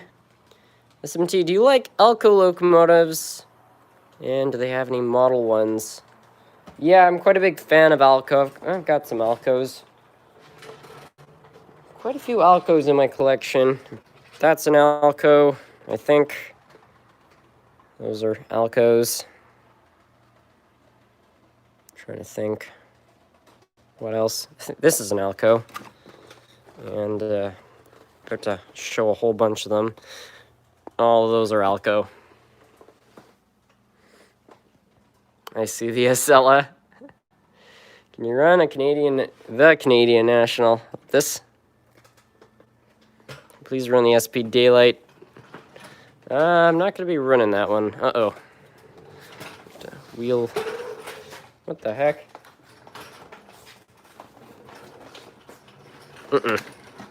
Well, that was close. What lubricant is best for Bachmann steam engines? The same stuff. You can use those lubricants on pretty much any engine. Use a bit of a different mix for each one. Pretty much, the rougher the surface, the thicker the lubricant. So for metal on metal parts, you want to use more grease than oil. You want there to be a thicker. It's called a film, which is basically just the area between the two metals. You want the lubricant to be breaking that up. But for plastic gears, you can use a little bit less grease just because plastic on plastic, there's just less friction there. And as a result, it doesn't require as much lubricant. So I think most Bachmann engines have pretty much all plastic gears. The worm gear is metal. So yeah, you just pretty much do the same thing I did with that River Rossi, but maybe just a little bit less grease, a little bit more oil. Please read, can you run a DCC sound? Yeah, I suppose. Sounds like those Bombardier cars are derailing. Yeah, I don't feel like going over there to get them, though. Oh, they've actually got stuck. Oh, that's a bad derailment, wow. Okay, got that car back on the track. I'm not sure what the situation is with the other ones, but I'm going to back this thing up. And hopefully we can just ram the rest of the train back over here. Oh, yeah. Looks like it's working. I'm amazed that worked. Yeah, wow, we managed to get the train back home like that. Talk about serenity. I just need to go right back over here. And that just proves my point about the Athearn go-karts. Okay, Katagama, I'm going to be honest. They're very large cars. I don't find they perform too bad, actually, for their size. The only thing I find are a little bit... The only thing I've found that is a little bit messed up is the couplings have never really worked that great, but as far as how they handle corners and stuff like that, I actually find they're pretty good in comparison to most of my other various passenger cars. Do you prefer Tyco or Lifelike? I'm Team Lifelike. Just, I don't know, I like them more. And you never buy a Lifelike or a Tyco for reliability, but I will say that the Lifelikes are definitely, they were built better than the Tycos by, I wouldn't say a long shot, but kind of so. I mean, they're way more reliable. They're slightly more reliable than Bachmann of the same era, too.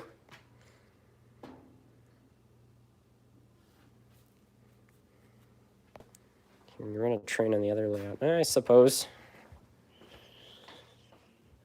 First, you have to figure out how to get this thing out. But I just parked a train here, so now I can't. Oh, I've got an idea. Train Storm Paramarquette Productions. I think I'm going to get out. It's getting late. Good night, y'all. Take it easy, Harrison. Thanks, you too. Hey, Harrison, run the Hiawatha with a VIA Rail Kool-Aid F40 and some passenger cars. I've already run the Kool-Aid engine in the Hiawatha, so I think probably not. I should. I'm gonna probably wrap the live stream up too in about 25 minutes. I don't know, maybe about 10:30 or so. Finish off the live stream as to not keep the residents of the upstairs awake. Does Bachman have actual affordable locos? I don't know. I don't really know what their newer releases are. You can buy some of their older train sets that they were selling, like, back in 2008, which are actually all right. Pretty cheap on Amazon. I think you can get them for about 80 Canadian dollars or something like that. I don't know. Maybe it was 80 American, which isn't awful for a train set in my opinion. Be nice if they were selling them for like 50, like they were back in the day. But yeah, apart from that, I really couldn't say.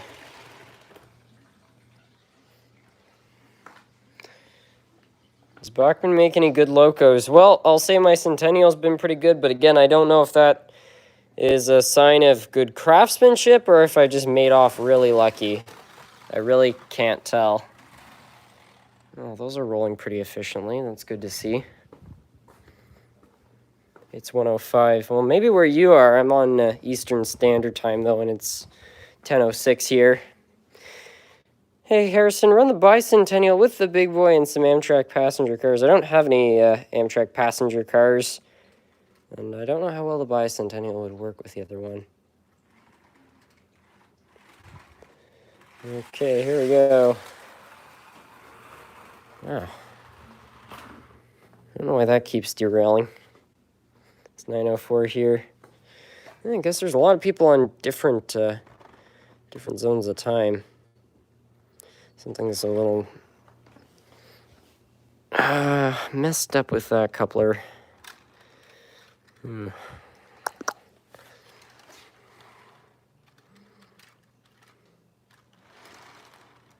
Okay, we got the Wakefield train all assembled. I'm in the Eastern Standard Time Zone. Get out Wisconsin Central.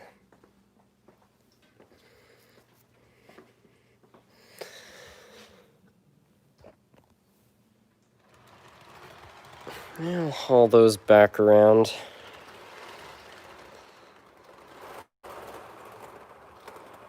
This whole train is rolling a lot better than I remember it. Wakefield HCW. Oh yeah, Ottawa, it sure is. I just need to get the star of the show here. These don't always couple up. Oh, that went well. All right.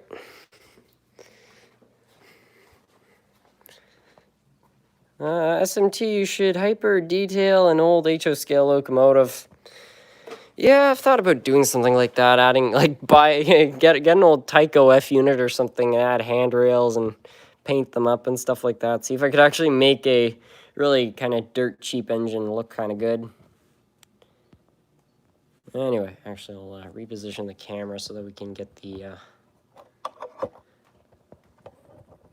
full effect there. Hey, SMT, can you run the European coaches with the Canadian F40? I can't run anything other than the steam engine with the here. Well, actually, I've got a couple other foreign engines which might work now, but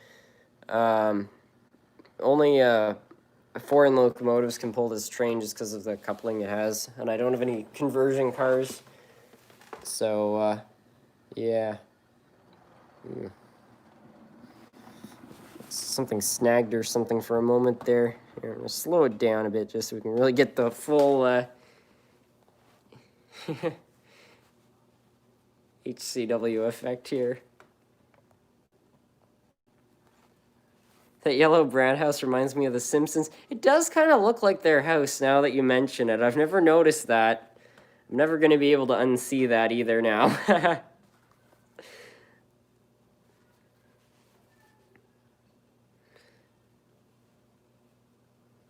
Oh yeah, this is some quality stuff right here.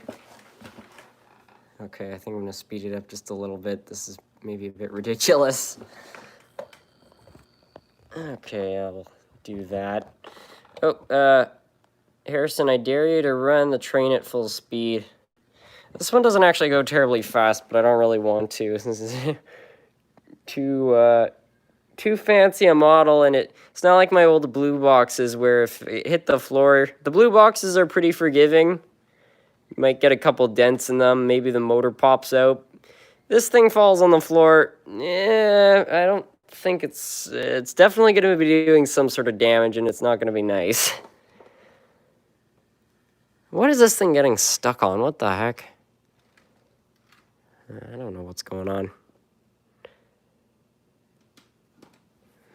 What the heck?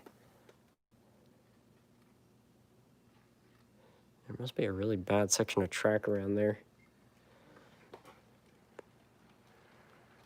There we go.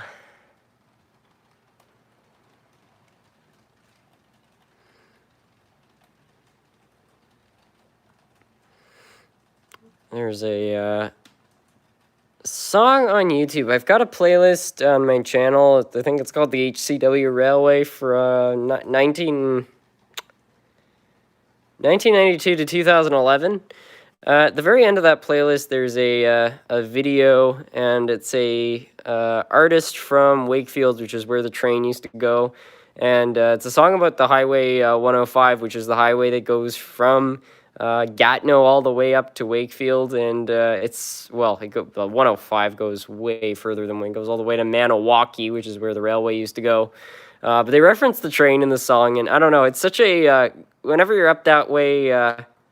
up towards Wakefield, up the river. I don't know, the vibe of that song is perfect. So yeah, to get the full HCW experience with this train, I highly suggest open another tab in your browser, find that video in the playlist which I created, and put on that song. Mute the stream and just watch the train go by with that song playing. The vibe, it's really something else. Have you found any T43s yet? I haven't. I was searching today. They've become a lot more rare. Back in April, I wasn't too worried about finding one because this website that I bought the steam engine from had a whole bunch of different ones.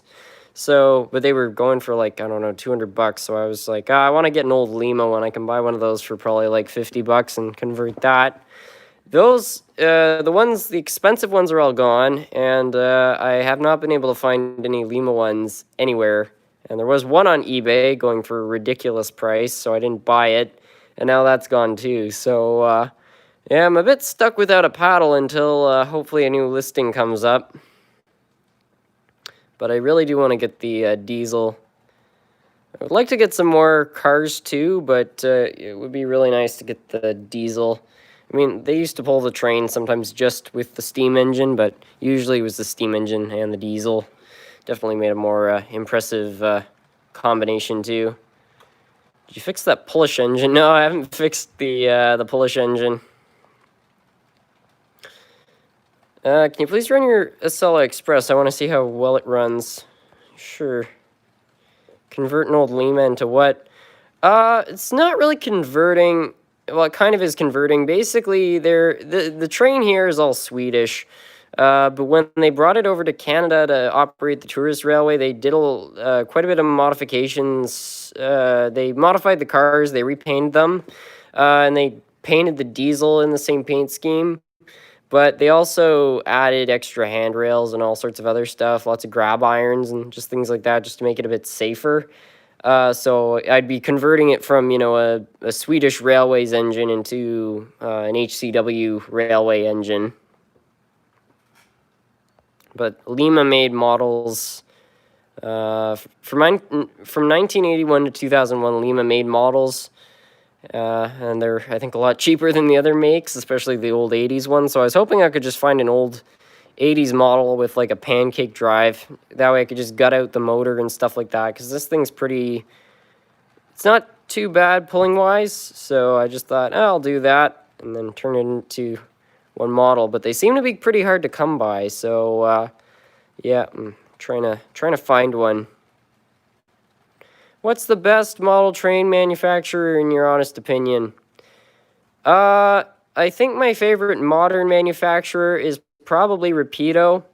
Their prices are very high. I will say that about them. But I find you get a pretty nice model.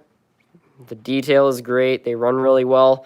And I generally just like Rapido as a company. I find they're very innovative. I think the people running it are all actual, like, genuine rail people. They're all train buffs, and I don't know. I find they do videos. You can tell they're actually passionate about what they're making. And yeah, it's kind of just a cool, I don't know, it's Canadian business success story. So I really like Rapido. But for just buying locomotives in general, it's got to be Athearn. But only the blue box ones, because I just don't know a whole lot about Genesis and stuff. I've got a couple Genesis products. They're fine. But it seems to me what a lot of people have been saying is that like Athearn keeps re-releasing a lot of the same models they've had for years with very little difference, but they're charging pretty high prices, which is just kind of ridiculous. But the old blue boxes that you can buy dirt cheap and they run really well, easy to maintain, that's what I usually recommend to most people, just because I find they're, I don't know, they kind of check all the boxes.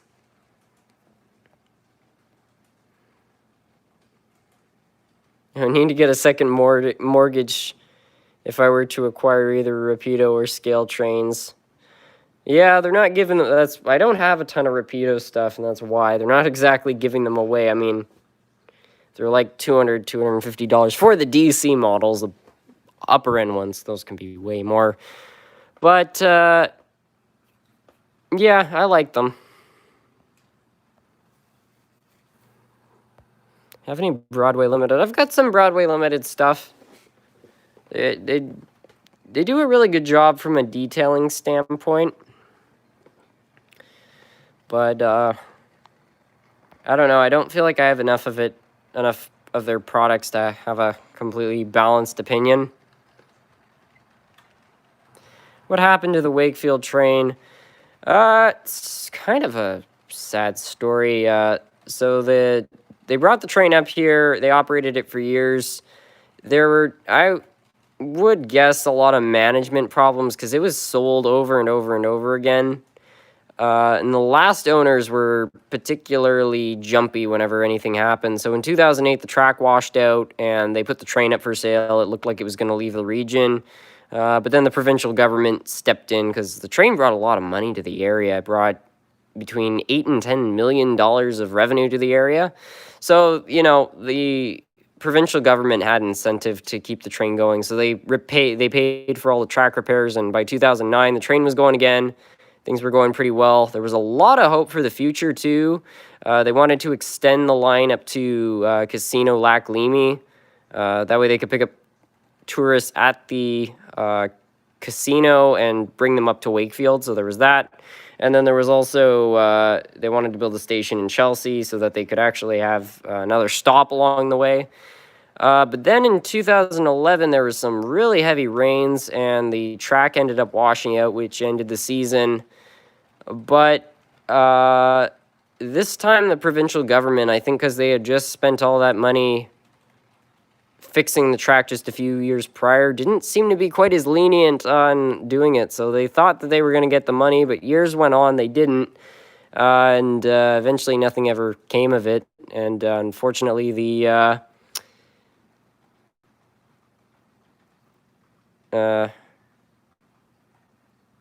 yeah, they ended up taking out the track, so that's the end of that. But what can you do? I'm just happy it was around at one point. Controller Packers, thank you so much for fixing my dad's old train. I showed him the video of you fixing it, and he couldn't stop smiling. Thank you very much. SMT, keep up the great work. I'm so happy I could get that engine running. I hope it works okay for you. I haven't been able to get the engine starting on its own power. I have to kind of prod the motor a little there, but it does go. The smoke unit also, I had to disconnect the little thing there. It just, the cylinder was completely broken, and I didn't think the motor was strong enough, but I'm glad I could get that engine running for you there. So yeah, hopefully I'll be able to send it back. If you want to send me an email with your address, I'd appreciate that, because I don't know if I have it. So yeah, if I can get your address, I can get that shipped back to you pretty soon. How's the Hershey factory going? It's going okay. I haven't really done anything on it recently just because I've been so busy with other things, but I suspect within the next month there's going to be a lot of time to work on things, so I think I'm going to get down to business then.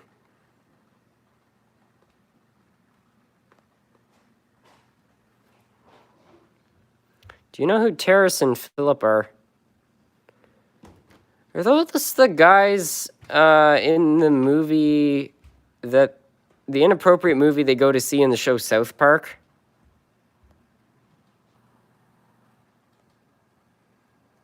I think that's it. I don't know. I could be completely off about that, but that just sounds like it. What's your favorite movie? I've got a few. Superbad's a great film. Really, really funny. I really like the movie Team America.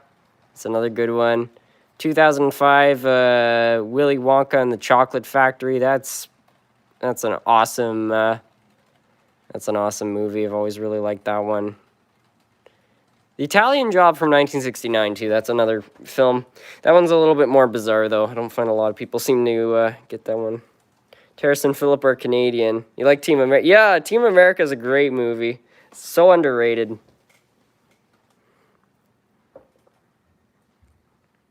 The Italian Job.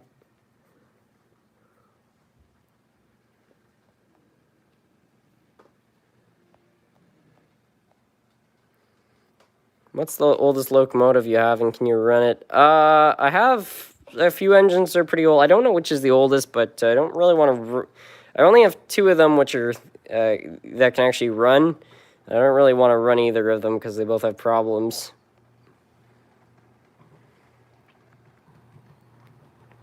I think somebody was asking me to run the O train, so I think I'm going to get this thing off the main line. Maybe we'll run that as the final train for the night. Get the Bombardier Talon out. Been running a lot of Bombardier stuff this evening. Can you please run the new British trains? Ah, heck, why not? We don't run a lot of British stuff, and now there's finally one on the channel. So we'll run that, the O train, and I think that will be it. Sorry, guys. How am I going to get the train off the main line? I think I'm going to run it up here, take the engine off, and then we'll get that sorted out. Off main line. When will you run the... You know what? I did say I was going to run the Excel Express. Okay, so those are the last trains I'm going to run.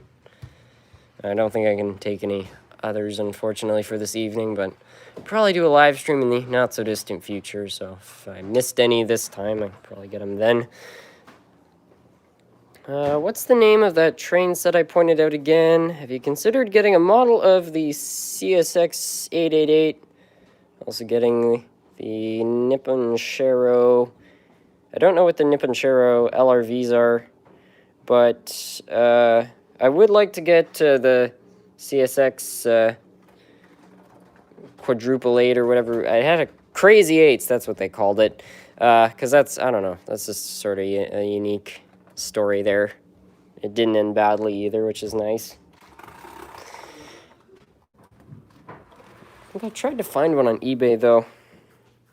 I have to do something. It's quadruple 8s. Crazy 8s.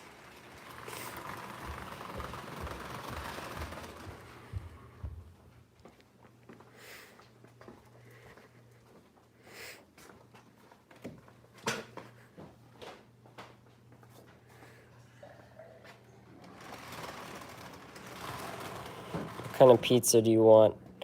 A Hawaiian pineapple bacon pizza. It has to have standard Canadian bacon, though, not P-mail bacon, which is what many people say is Canadian bacon.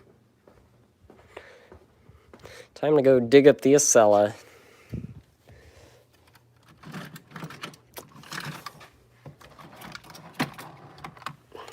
I got it. Okay, I'll order that.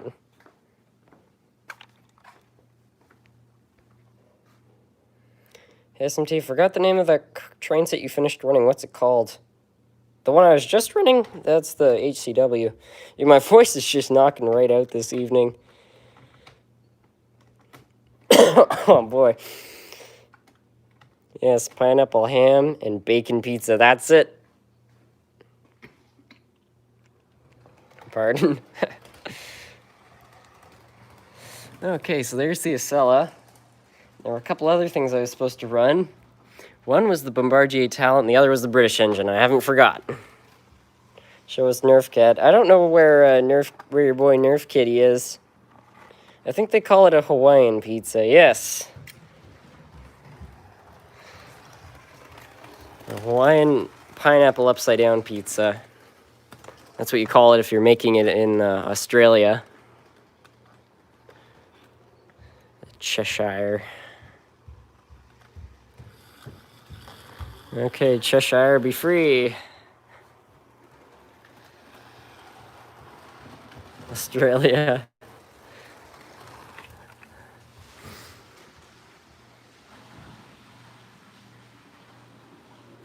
I know this looks nothing like the locomotive that pulled the train in Harry Potter, but whenever I see a British engine, I can't help but think of that.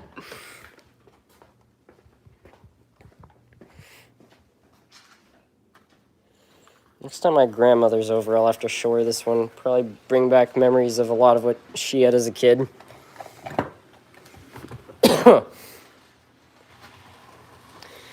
SMT, can you say the name? The train set one more time. My audio is a little choppy. The HCW Railway? You're not listening to me. I'm not ignoring anybody, but sometimes YouTube does have ways of sorting comments. I apologize if I miss any comments, but I promise I never intentionally pick somebody in the chat to ignore. That'd be a real jerk move, you know. I'm not for that kind of way of going about things. Anyway, I'm going to put my phone down for getting the talent because I really would hate to drop that model.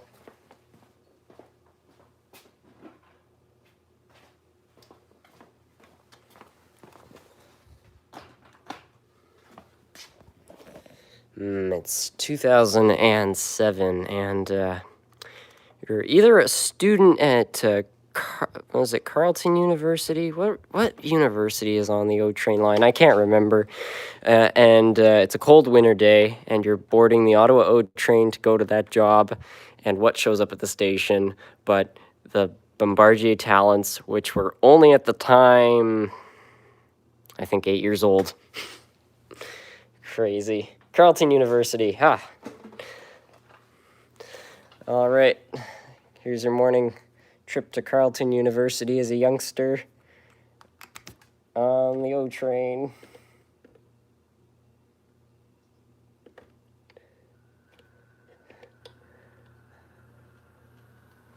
And there should be reason to be concerned since the driver's on this side.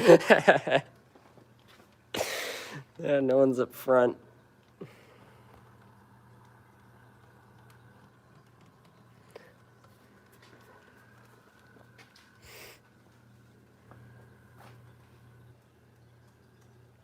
Where's the Canadian film stick? It's right there.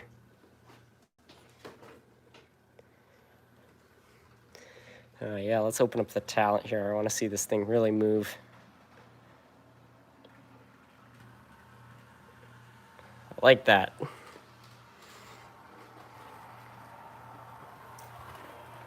I'll tilt the camera to make it seem like the active tilt's working.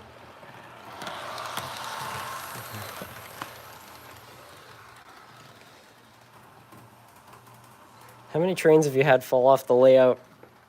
Not a crazy number, but it has happened a few times. More than a few. 12 times maybe throughout the layout's history. I guess it's kind of a once-a-year event.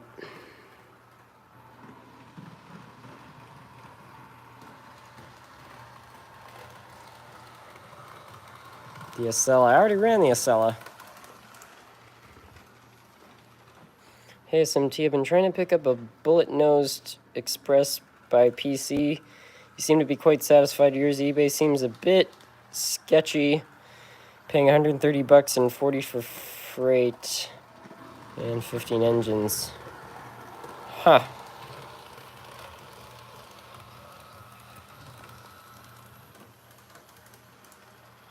I knew the Acela was a big culprit in falling off your layout. Yes, it was, as a matter of fact.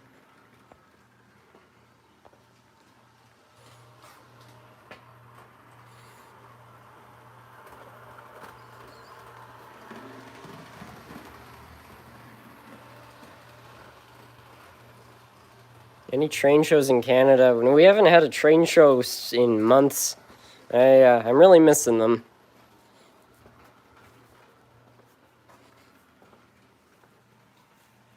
he mentioned some. Italy had to make the tilting trains for Britain because Britain couldn't make them. Well, the British were pretty angry about that, actually, because they had built tilting trains. They built, like, the APT, which was tilt, it had active tilt in it, and they, and then, yeah, I think Fiat was actually the one who built the, Pendolinos. Yeah, I think it was Fiat who built the Pendolinos, and, yeah, Italian built, and apparently a lot of British rail fans were really upset that England, who had already had dealt with the technology, wasn't the one building their own trains. Controller Packers, I'm really happy you got it to run. Really, thank you so much. I appreciate that. Hey, SimT, when you cut the feed, have a great night. God protect you from the hellish world we're in. Sorry. This is a message for you when you turn off. Oh, okay. So I wasn't supposed to read that. I'm sorry. But thank you for the message. I do appreciate it. It's unfortunate because I've been on the hunt for some rare locos. And train shows are train shows are the best. If you want to get some engines cheap or find something kind of unusual, that's how to do it.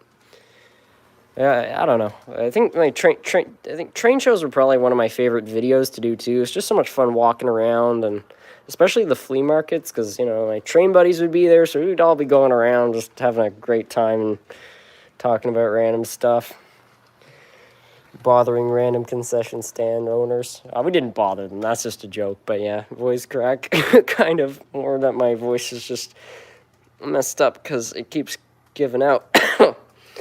Oh boy, I need to finish off this live stream sooner rather than later, I think.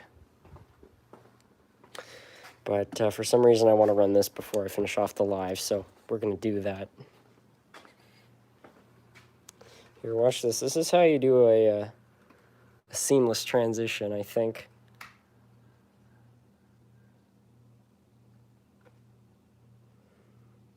It didn't work. Uh-oh.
Anyway, I think that's going to be it for this evening's live stream. I want to thank you all so much for stopping by. It's really been quite fun getting to talk with everybody. Hope you all had a great evening. And I think with that, I'm going to finish off the live stream. I'm doing okay, guys. I'm just, I think I've been talking for a long time. My voice is really just giving out. So, yeah, it's going to be the end of the stream anyway. Thank you so much for stopping by, everyone. Really do appreciate it. Anyway, have a nice night, everyone.